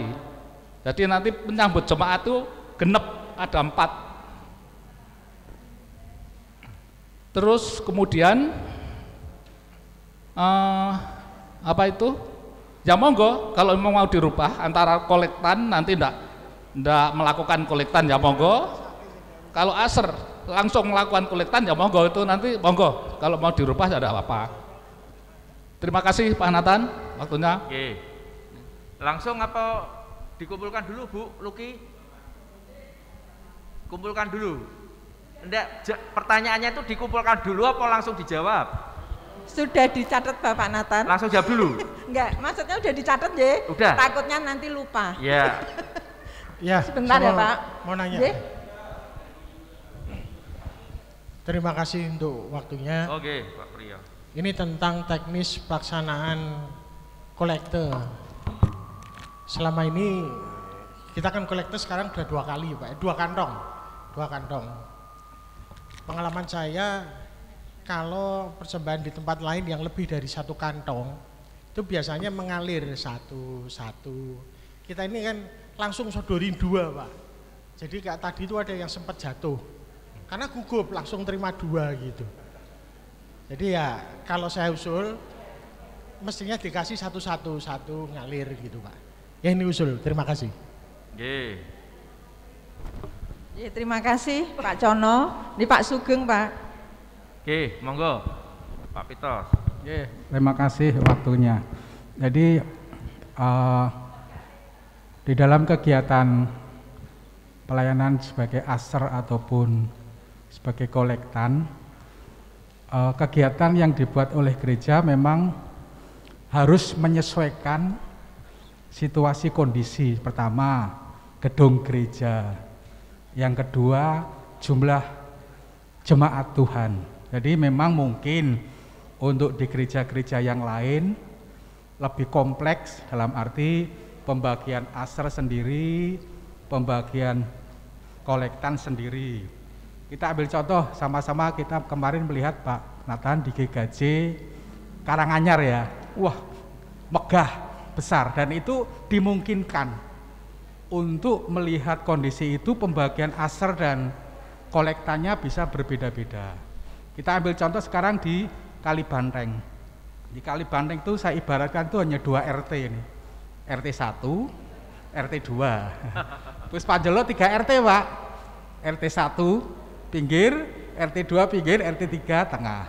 Nah, kayaknya dengan kondisi, situasi dan keberadaan gedung gereja seperti itu dan jumlah kapasitas jemaat Tuhan, kayaknya kok lebih ideal.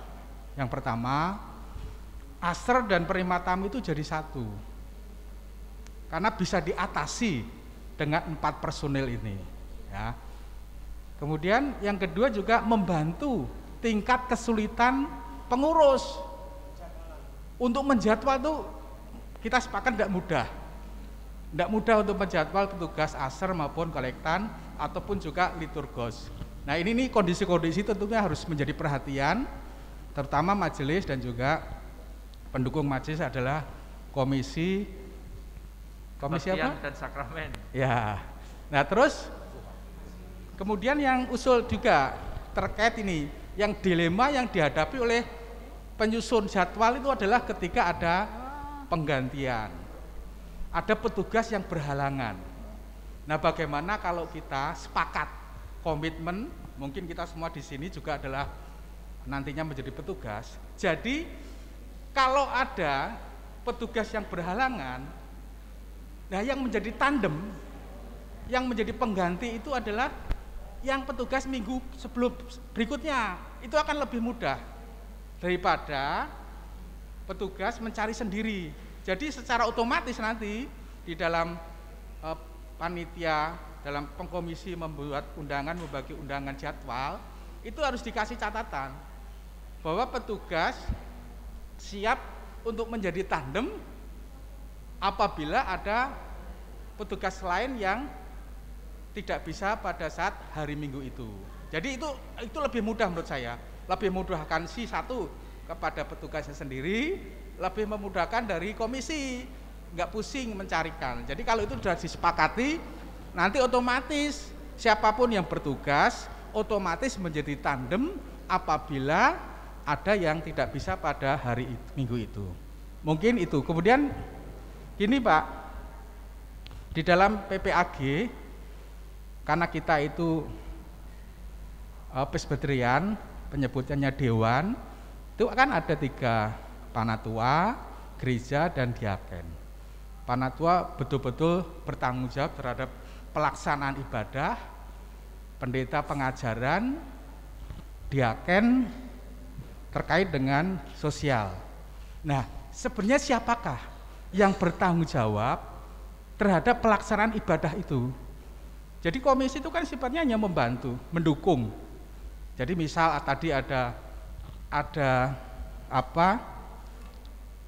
kursi yang kurang dan sebagainya, itu sebenarnya kan harusnya sudah diantisipasi oleh pendeta, dalam arti oleh majelis, misal ada ibadah khusus. Nah, itu semua. Nah, ini mungkin perlu menjadi perhatian bahwa pada dasarnya semua komisi sifatnya mendukung, membackup majelis. Tetapi tanggung jawab dari ibadah itu sebenarnya ada di tangan majelis. Kelancaran, kesuksesan ibadah itu ada di tangan majelis, khususnya di panatua. Mungkin itu Pak, terima kasih. Nggih, matur nuwun.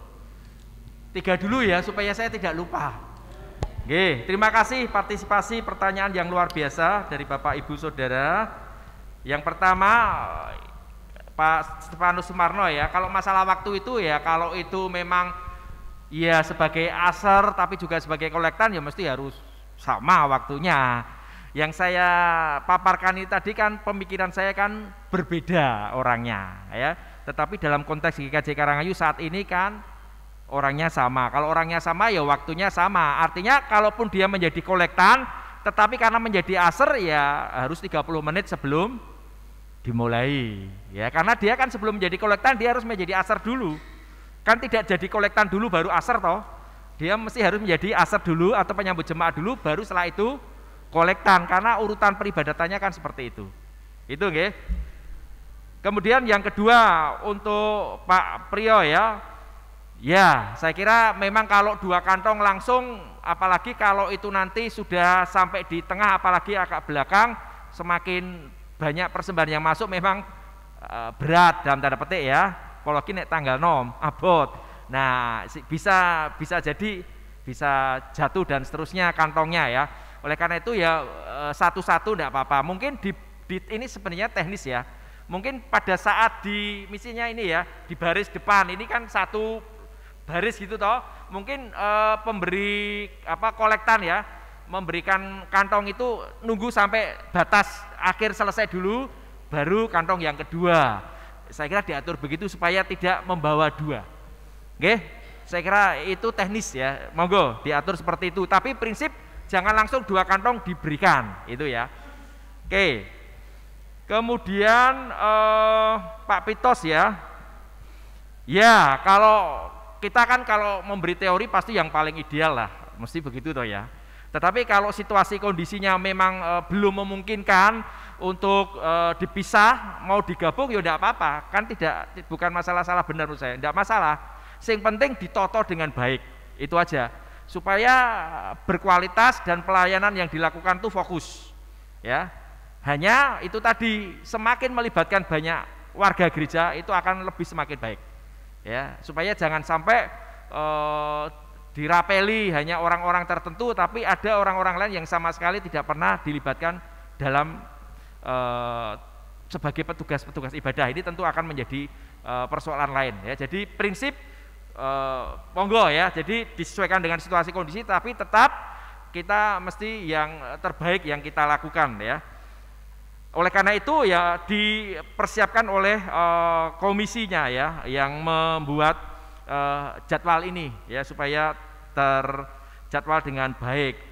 Nah, kalau ada yang berhalangan hadir bagaimana? Ya, tadi dari pihak komisi usul akan supaya dicarikan ganti oleh yang bersangkutan.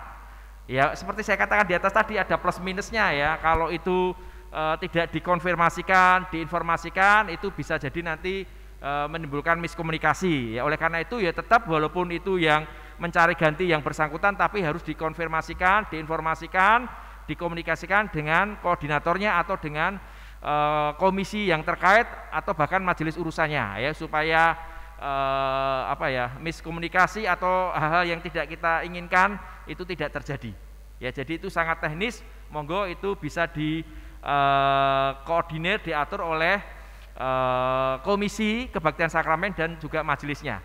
Apakah penggantinya harus mereka yang akan bertugas besok atau bagaimana? Saya kira itu sangat teknis, monggo saya serahkan aja kepada komisi atau majelis yang menyusun jadwal, okay? Nah, siapa yang bertanggung jawab dalam peribadatan? Yo majelis. Tanggung jawab ibadah itu majelis. Ya, jadi majelis gereja bertanggung jawab untuk itu, ya. Nah, jika ada yang kurang ini itu siapa? Nah, di dalam majelis gereja itu ada yang disebut dengan, kalau kita istilahnya pangrukti, ya, dulu, ya. Sekarang istilahnya imam. Tugas imam itu apa saja? Ya, kami dalam kemajelisan sudah memberikan itu, ya, kayak apa-apa yang harus dilakukan oleh seorang imam itu ketika akan melaksanakan peribadatan, ya, termasuk cek sana sini dan seterusnya, tempat duduk dan seterusnya. Kalau ini event-event khusus, ya tentu harus dipersiapkan dalam rapat majelis paling tidak 2 minggu sebelumnya.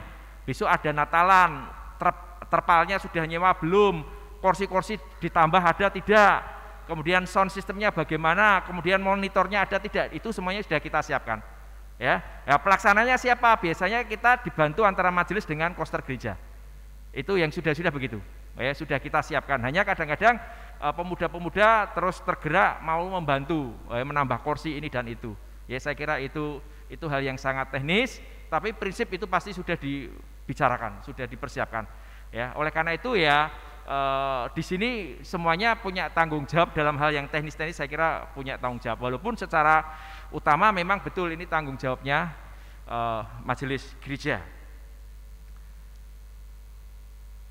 3 pertanyaan sudah saya usahakan untuk memberikan tanggapan. Monggo Bu Luki gimana? Biar Bu Luki nggih Pak nggih, karena moderatornya Bu Luki. Saya mau tanya dulu ya Pak. Oh, mau tanya. Mohon kesepakatan bersama, ya. Pada waktu mengedarkan kantong persembahan itu selama ini belum ada kesepakatan dari depan ke belakang atau dari belakang ke depan.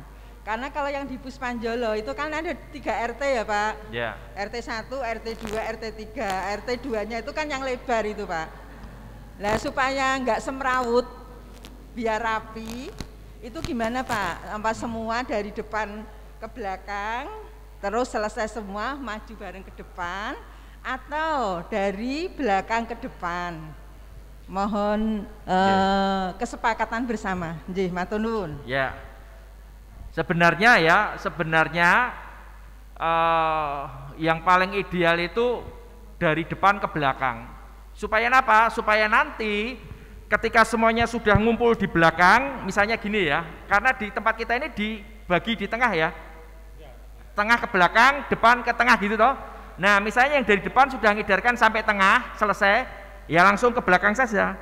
Terus nanti yang dari tengah ke belakang sambil yang di belakang itu menunggu petugas yang belum selesai. Nanti kalau semuanya sudah, baru serentak maju ke depan. Tapi kalau dari belakang ke depan, ya dari belakang ke depan, ini nanti yang sudah selesai kan nunggu di depan, padahal yang belakang belum tentu selesai. Jadi ketoknya malah dikiranya yang di sini kurang peka dengan yang di belakang, karena di sini sudah berdiri di depan, padahal temannya di sana masih ngedarkan kantong persembahan. Kesannya loh, kesannya. Walaupun sebenarnya itu sudah ada jatahnya dewi-dewi dalam tanda petik. Nah oleh karena itu supaya kelihatan rapi, ya dari depan ke belakang, yang dari sana, kecuali untuk yang di majelis atau juga untuk player, itu mungkin salah satu saja. Itu juga harus didom. Kadang-kadang kan saya lihat spontan, kene maju rono, kene yo maju rene, atau kadang-kadang enten-tenan, saling menunggu sopo sing ngarep. Nah, karena tidak diatur, ya didom pada saat briefing itu nanti yang bertugas untuk majelis atau pengkhotbah atau player siapa, ya didom, atau misalnya dibagi dua, untuk player sopo, yang majelis dan pengkhotbah siapa, karena itu kan 4 orang, saya kira bisa. Atau mungkin menurut saya lebih baik yang depan, karena kalau yang di belakang kan sudah, yang dari tengah ke belakang, mungkin yang depan bisa, ya walaupun nanti majunya bareng, begitu sudah maju baru. Atau mungkin mau, nah ini kesulitan kita, kalau musik kan dia baru mulai, saya kira agak sulit kalau di depan. Kalau mungkin majelis pengkhotbah depan baru ke belakang bisa, tapi hanya untuk yang player kan tetap nggak bisa, dia harus paling di belakang, karena kan dia sedang main kan, malah nanti mandek musiknya, nyanyi ini malah mandek kan, itu ya. Jadi ya sudahlah, saya kira yang majelis dan player paling akhir saja diatur siapa yang mau, supaya jangan semuanya, ya karena semangatnya itu bagus untuk melayani, maju semua, tapi kadang-kadang kan satunya sudah maju sini sampai tengah-tengah, orang situ bali malah, kesannya kan koyoknya ora ditoto, kesannya ya, kesannya, apalagi kalau dari jemaat luar yang ikut beribadah di sini, ya kayak gini sebenarnya bisa diantisipasi. Ngaten Bu Luki, monggo Bu Luki di mediatori lagi, di moderatori. Ya, baik, terima kasih Pak Nathan. Saya tidak akan bertanya tentang teknis, tidak ya. Pertama terima kasih, ilmunya tadi luar biasa. Amin. Ya. Yang jelas pelatihan ini dimaksudkan untuk meningkatkan kualitas dan kuantitas pelayanan peribadatan, sehingga diharapkan beribadat dengan kualitas, orang yang hadir senang, imannya tergarap dengan baik, pulang dari gereja menerima dan membawa oleh-oleh firman Tuhan yang baik, benar, dan menyenangkan. Nah itu semua peran semua pihak, termasuk usher dan kolektan. Nah pengertian usher tadi sudah dijelaskan Pak Nathan luar biasa, cuman saya akan menambahkan sebuah referensi saja. Usher, pengalaman di luar negeri ya, usher itu salah satunya adalah petugas penerima tamu di gedung bioskop. Usher untuk laki-laki, usherit untuk wanita. Tugas mereka adalah orang yang sudah beli tiket, itu terus kemudian diminta tiketnya ditunjukkan, kursinya dituntun. Di Semarang pun ada, di Jakarta ada, kalau dulu pakai senter itu. Nah kenapa itu dilakukan? Supaya tertib, orang di dalam tidak rebutan kursi, bahkan banyak perkelahian itu terjadi gara-gara rebutan kursi. Lah ini adalah peran usher dan usherit yang ada ya. Nah saya pikir peran ini menjadi sangat penting kalau kita diterapkan di gereja. Saya sepakat memang kita dengan yang ada di Pos Panjolo dan Kalibanteng, dengan personil yang ada, dan salah satu pemberdayaan orang untuk kegiatan usher dan juga kegiatan kolektan dan sebagainya adalah melibatkan banyak orang. Karena betul kata Pak Nathan, dalam setiap organisasi semakin banyak yang terlibat itu organisasi itu semakin hidup. Itu betul ya. Yang saya ingin stressingkan adalah bagaimana kalau budaya duduk di depan ini yang tadi sepertinya kita seperti impossible lah sepertinya. Coba kalau ini digarap bagaimana Pak? From impossible menjadi possible. Saya merasa kok kalau duduk di depan itu lebih bermanfaat. Waktu saya SMA, saya senengnya duduk di belakang Pak. Maka saya saat itu tuh sangat bodoh sekali Pak, karena saya sudah duduknya senengnya di belakang. Saya bodoh. Kemudian saya duduk di depan Pak. Ada perubahan Pak, dari bodoh sekali menjadi rodo bodoh gitu loh Pak. Artinya ada perubahan. Bahwa duduk di depan itu kita nangkapnya itu lebih enak. Ya, kalau Bapak Ibu cobalah dicoba, duduk di depan itu lebih enak. Ya. Terus kalau kita dekat dengan pembicaranya, apakah itu Bapak Pendeta, pakai Bapak Guru, Bapak dosen.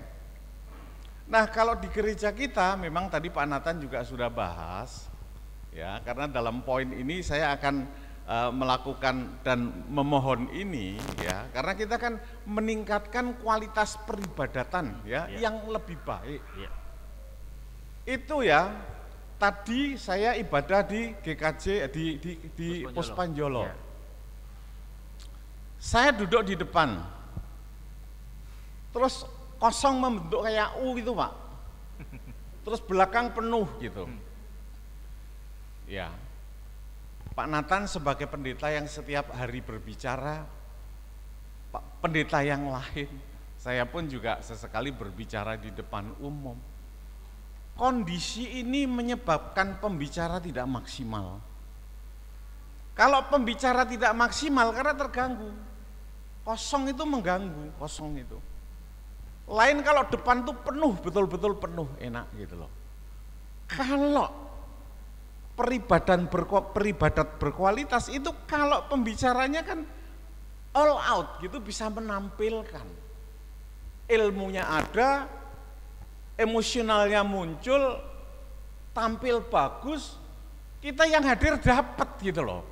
Tapi kalau legok bolong itu sebagai pembicara enggak enak, nggak bisa tampil maksimal. Ngomong karo kursi kok, nggak enak. Mungkin Pak Nathan bisa merasakan lah antara depan penuh orang dengan depan kosong. Nah, jadi bagaimana kalau misalnya dibandling ya, usher di gereja itu dibandling dengan kayak di film itu loh Pak. Mereka betul-betul kamu di sini manut gitu loh, ya manut gitu. Jadi bagaimana usher punya prerogatif gitu loh Pak. Iya. Prerogatif loh, kayak presiden loh ya toh. Ini kan sepertinya impossible toh, tapi harus jadi possible gitu loh. Nah, dengan demikian maka orang yang datang itu betul-betul pulang membawa sesuatu. Ya. Karena kalau pas mau ngomong agak guyon sedikit gitu, saya mengatakan, kok wis saka ibadah, wis saka gereja, mau kok bayi api isine apa? Apa ya? Enggak ngerti Pak. Pendetane api ning isine orang ngerti. Iya. Ya.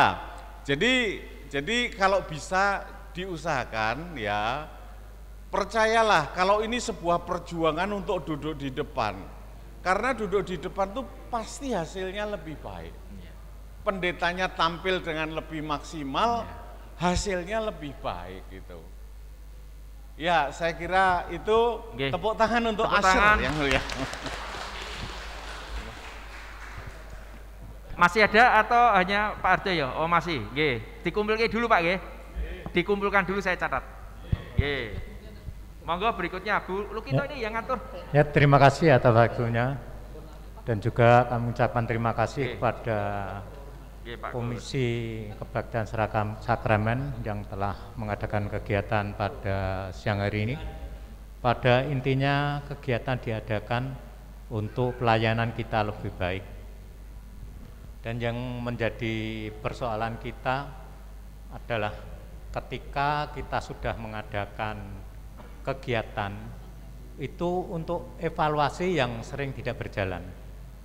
Dan apakah mungkin kegiatan seperti ini setelah berjalan kita ada suatu evaluasi dari pengurus, karena kalau evaluasi itu menyangkut seseorang. Jadi kedepannya kalau sudah ada evaluasi nanti ada cocok tidak cocok, benar tidak benar. Itu yang perlu saya tanyakan. Dan untuk teknis tadi, untuk pengedar atau untuk kolektan, tadi dikatakan mungkin ada yang dari tengah, ada dari depan. Kalau menurut pribadi saya itu lebih baik dari depan dengan dari belakang. Nanti kita bisa ketemu di tengah, itu nanti ke belakang baru maju bersama, nanti ada salah satu yang ke majelis ataupun ke player. Karena kalau kita ada yang dari depan, dari tengah, itu pastinya nanti yang di tengah itu kemungkinan nanti disodori atau dikasih kantong lagi. Jadi akhirnya menolak, dalam artian kelihatannya kurang baik kalau seperti itu. Terus tadi dikatakan bahwa kita sebagai aser harus memberikan tempat kepada jemaat untuk mengajak ke depan. Ini suatu contoh, besok minggu itu nanti kan yang bertugas kalau 2 tempat ibadah ya, sore pagi itu sekitar 10 atau 12 orang. Kita contohkan kepada kita, coba nanti ini tugas dari yang mengadakan kegiatan pada saat ini. Satu tugas lagi. Kita coba lihat bapak-bapak yang sudah ada pelatihan. Besok minggu apa duduknya di depan atau di belakang? Karena yang pasti kan yang duduk di belakang nanti kan yang bertugas. Yang tidak bertugas kan harusnya bisa memberi contoh untuk duduk di depan. Itu Pak, terima kasih. Oke, matur nuwun Pak Bos. Ada lagi tapi sinten sih? Oh Pak Sigit. Oh, iya. Pak Sigit terus lagi Pak Pak Priyo nggih. Oh iya. Terima kasih Pak Nathan. Jadi saya ini hanya sedikit evaluasi sama masalah tadi yang sudah disebutkan oleh Pak Ardoyo maupun Pak Ustadz Muji. Memang kalau kita pernah menjadi aser maupun kolektan. Saya sendiri juga pernah jadi penerima tamu lah tadi. Memang gini Pak, kita sudah istilahnya menyuruh jemaat itu untuk ke depan, tapi ternyata tidak mau lah. Nah, itu gimana?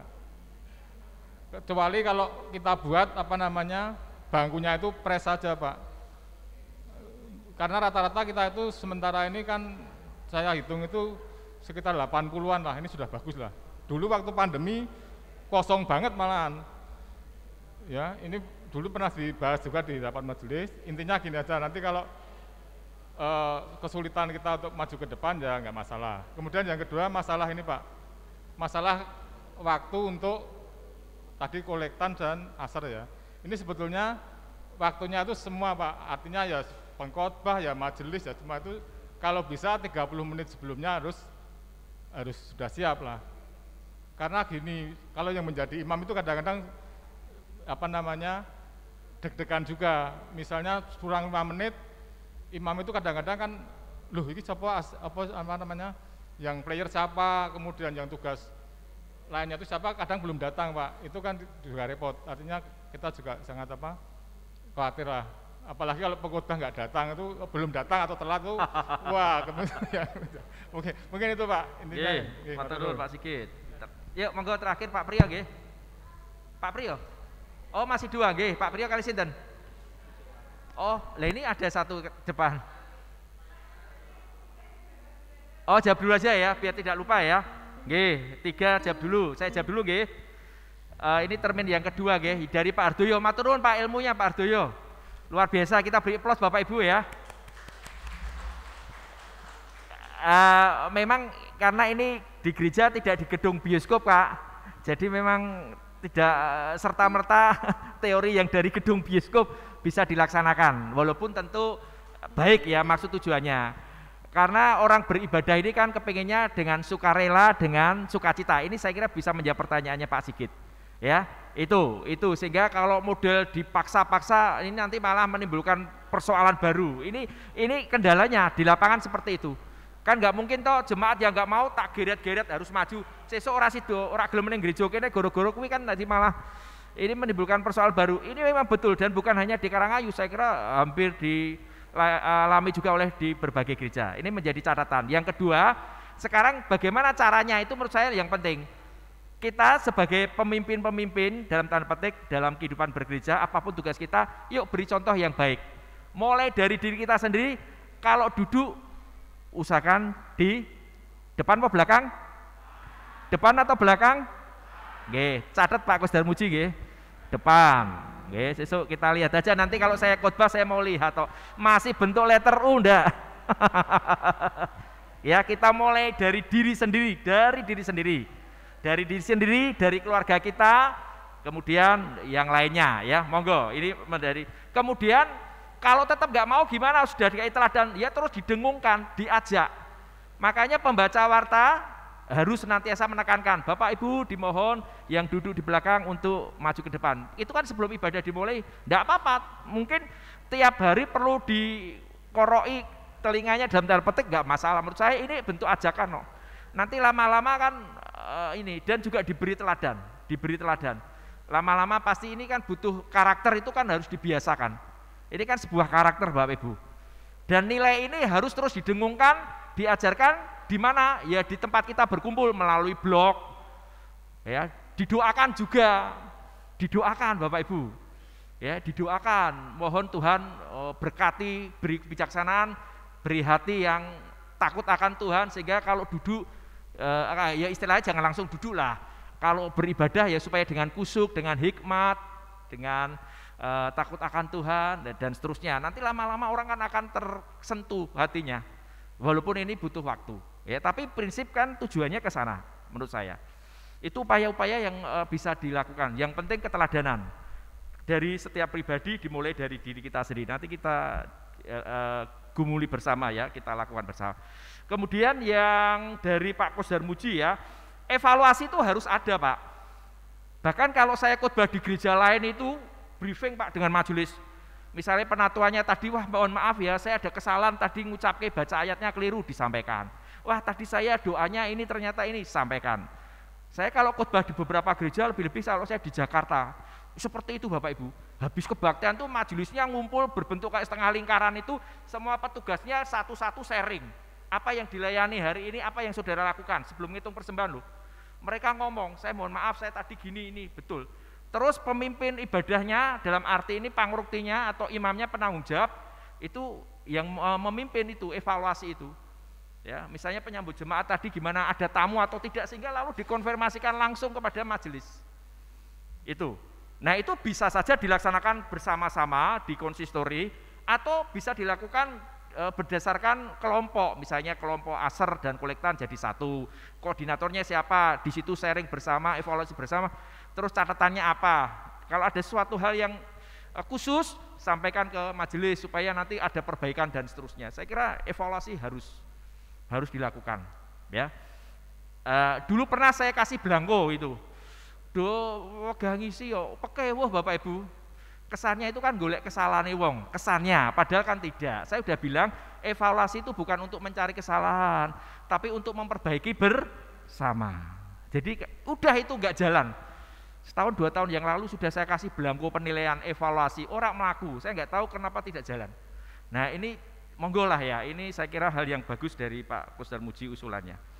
Kemudian, monggo nggih, kalau memang dirasa nyaman bisa dari tengah bareng-bareng ke depan ya monggo. Sing penting jangan sampai berdiri di depan itu, apalagi kalau pas di syuting live streaming itu di depan nunggu itu ketok banget ya. Karena kita sudah nggak live streaming, mungkin nggak terlalu ditonton banyak orang ya, sehingga kalau nunggu ya nggak terlalu lama dan seterusnya ya. Monggo, itu saya kira sekali lagi teknis ya dengan kondisi kita ya. Kemudian ya tadi Pak Kusdar Muji untuk menjadi teladan kita semua bisa memulai dengan duduk di depan. Terima kasih usulannya. Untuk Pak Sigit saya kira ya idealnya begitu, sebelum ibadah dimulai semua itu 30 menit petugas-petugas itu harus hadir. Itu sekali lagi tapi teori ya. Kadang-kadang player kurang 5 menit kadang lagi teko, aku ya deg-degan toh. playere teko ora iki. Ya toh. Mosok pengkhotbah ngrangkep player kan ya aneh to ya. Ya ora iso. Jadi itu loh Bapak Ibu, monggo semuanya masing-masing saling mengingatkan ya, saling mengingatkan, saling menyemangati supaya usahakan 30 menit sebelum ibadah dimulai hadir. Saya itu dikenal oleh gereja-gereja lain tuh bukan karena khotbah saya bagus Bapak Ibu. Neng aku itu dikenal mergo sregepe. Jadi ya isin aku dikenal kok mergo sregepe. Karena apa? 1 jam sebelum ibadah dimulai saya pasti sudah datang. Jadi kadang-kadang majelisnya itu wah, terus akhirnya majelis-majelis gereja lain tuh sekarang iki sing khotbah sapa Pak Nathanael, mereka lalu gasi. Karena mereka malu nek pengkhotbah wis rawuh datang maksud saya, tetapi majelisnya belum ada yang datang. Nah itu. Jadi saya harap memang sebaiknya kita hadir ya maksimal 30 menit sebelum ibadah dimulai. Ya, supaya baiklah kuantitas dan kualitas peribadatannya. Saya kira sudah begitu ya, saya jawab 3 tadi ya. Monggo berikutnya Bu Luki. Ini sesi terakhir ya, Ya, ada 3 sesi pertanyaan. nih ya. Soalnya lewat jam 12 harus ada makan siang loh Bu. Terima kasih untuk waktunya. Oke, Pak Priyo, monggo. Kita berapa kali habis ibadah foto bersama majelis dengan pendeta dan di-share. Iya. Ya terus terang itu kan kebanggaan dari majelis. Iya. Ya ini saya usul gimana kalau grup Aser sama kolektan ini setiap ibadah juga mereka action foto gitu dan di-share ke grup itu gitu. Ini tentunya ada anu juga gitu loh. Ada dorongan untuk senang besok ditunjuk lagi gitu. Terima kasih, itu usul aja Pak. Matur nuwun. Usulannya baik ya ditompo to ya. Monggo berikutnya Pak Ardiono, monggo Bapak. Terima kasih Pak Pendeta. Ya. Saya itu baptis 87 sampai sekarang baru jadi tugas aser dan kolektor. Ya. Mohon maaf Pak. Ya, terima kasih Pak Ardiono. Itu aja Mbak Irma mesti WA saya. Ya. Terus Pak Eka WA saya. Ya. Kebetulan saya itu tidak suka batik Pak. Ternyata di tugas kolektor ini dengan aser itu ada akhir bulan batik. Iya.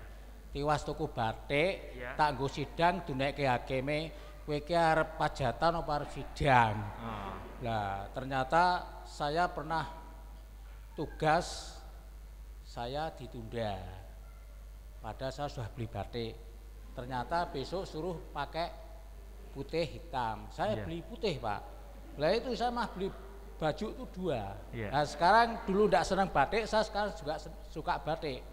Nah, ini masukan saja, tolong Mbak Irma itu dijadwal tertulis, otentik ya. Jadi biar tidak lupa. Saya itu kadang-kadang terhapus karena banyak pasien, jadi kadang-kadang terhapus itu ya. Ya itu hanya masukan. Pertanyaan saya, tolong buatkan jadwal secara tertulis. Jadi saya ingat, oh ya nanti saya jadwalnya 3 bulan sekali ini. Ayo tugasnya ditunda, klambine keliru juga saya itu. Ya seperti itu. Jadi seperti itu Pak Pendeta, hanya sekedar saja. Terima kasih. Monggo Pak Luki. Monggo Pak Lutfi. Oh iya, Pak Lutfi monggo. Cek. Terima kasih Pak Pendeta. Mengenai tentang jemaat yang di belakang, mungkin itu udah dari dulu nggih Pak. Zaman saya menjadi majelis juga pembahasannya di situ terus. Mungkin kembali lagi ke kesadaran dari jemaat, dan sebagian juga sudah disampaikan oleh Bapak Pendeta barusan, dan mungkin saya cuma menambahkan Bapak Ibu yang di sini mungkin ya mengasih contoh aja seperti itu. Jadi dengan mungkin ini lebih dari 30 atau 50 nggih, lebih 50 lebih nggih. Mungkin 70 nggih. Kalau kita mengikuti ibadah dengan mungkin ada yang pagi, ada yang sore. Mungkin anggap aja 70 atau 80, 40 kita duduk paling depan sendiri, dan untuk jemaat yang biasanya duduk di belakang, mungkin para jemaat yang di belakang akan merasa pekewo seperti itu. Nah, mungkin kita nggak usah nyari contoh-contoh yang lain, kita memberi contoh aja pada Bapak Ibu di sini, kita beri contoh langsung aja seperti itu. Matur nuwun. Nggih. Langsung dijawab nggih. Nggih, matur nuwun. Yang pertama dari Pak Priyo usulannya bagus ya. Monggo. Jadi jangan pulang dulu. Makanya itu tadi harusnya penyambut jemaat itu jangan pulang dulu, kan harusnya setelah selesai jemaat pada kondur. Nah itu tadi usulannya Pak Kos dan Muji ada evaluasi, kumpul C. Nah sebelum evaluasi kan bisa foto bareng C. Itu toh? Ya, jadi jangan langsung kondur ya. Ataupun juga kolektan, jangan langsung kondur ya, ngobrol-ngobrol. Evaluasinya jangan dipandang seperti evaluasi kalau ujian Bapak Ibu. Ya istilahnya saling share piye pelaksanaan tugas hari ini, lancar tidak, ada kendala tidak, kesulitannya apa, kedepannya supaya lebih baik. Evaluasinya itu seperti itu, bukan kayak sesuatu yang menjadi beban. Kok malah ora gelem dadi kolektan karo aser guru-guru arep dievaluasi yang malah repot. Nggih, bukan itu Bapak Ibu, tapi intinya itu pelaksanaan tugas ini. Ya hal-hal yang perlu ditingkatkan ya. Yang kedua Pak Ardiono, setahu saya senantiasa nanda tangani jadwal-jadwal itu kolektan saya tanda tangani, lektor saya tandani, kantor tertulis itu ada stempel gereja barang loh. Aku sama Bu Tri Rudatiani. Lah kok minta yang tertulis? Ya jenengan WA. Ya, besok diberilah intinya, nggih. Tertulis lah, nggih. Nanti diberi Pak Ardiono. Beli 3. Ya. Terus yang Pak Lutfi, terima kasih masukannya ya. Jadi intinya memberi contoh ya. Jadi harus memberi contoh ya. Memang itu kebaktian beribadah kesadaran. Atau bisa jadi mungkin pemahamannya mungkin memahami Alkitab secara harfiah. Itu kan memang ada ayat Alkitab ya. Kalau duduk di perjamuan atau apa jangan di depan ya, supaya nanti kalau ada orang yang kedudukannya lebih tinggi jangan sampai kamu disuruh pindah. Nah, itu kan ngeri kalau pemahamannya teksnya Alkitab konteksnya berbeda. Bukan itu, saya kira pemahamannya itu kemarin saya khotbahkan pas di Ringin Telu, jadi jemaat Ringin Telu yang saya beri pemahaman teks konteksnya ayat itu ya. Jadi tentu bukan itu, ayatnya bukan dalam rangka itu. Jadi ya kita harus di depan supaya lebih fokus, mendengarkan lebih baik, supaya ada berkat yang didapat. Itu saya kira yang disampaikan Pak Hardoyo tadi. Oke, terima kasih Bapak Ibu atas perhatiannya. Saya kira cukup apa yang sudah kita lakukan bersama dalam sesi-sesi aser dan kolektan. Mohon maaf kalau masih banyak kekurangan dalam penyampaian. Nanti yang PPT-nya saya kirim ke Bu Irma biar di-share ke peserta ya. Kalau yang minta model tertulis ya nanti saya kopikan ya, atau nulis saja minta jadwal di gereja nanti bisa saya dikopikan sama gereja kalau seandainya butuh ya. Tapi karena sekarang sudah zamannya digital, saya kira ya lewat WA. Saya punya yang bentuk Word, saya punya yang dalam bentuk PDF ya, file PDF. Nanti PPT-nya bisa dikirim ke HP. Demikian, terima kasih. Waktu selanjutnya saya serahkan pada moderator Ibu Luki. Nuwun. Terima kasih Pak Nathan. Aplaus sekali lagi untuk kita semua. Kiranya apa yang telah dipaparkan oleh Bapak Nathan panjang lebar menjadi ilmu yang baru bagi kita, dapat kita terapkan di dalam pelayanan kita, baik itu menjadi aser ataupun kolektan. Jadi nanti ke depannya kita akan menjadi lebih baik lagi. Marilah kita tutup kegiatan kita pada hari ini dengan memuji Tuhan dari PKJ 185 bait pertama dan kedua. Tuhan mengutus kita.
tutup akan dipimpin oleh Ibu Ati.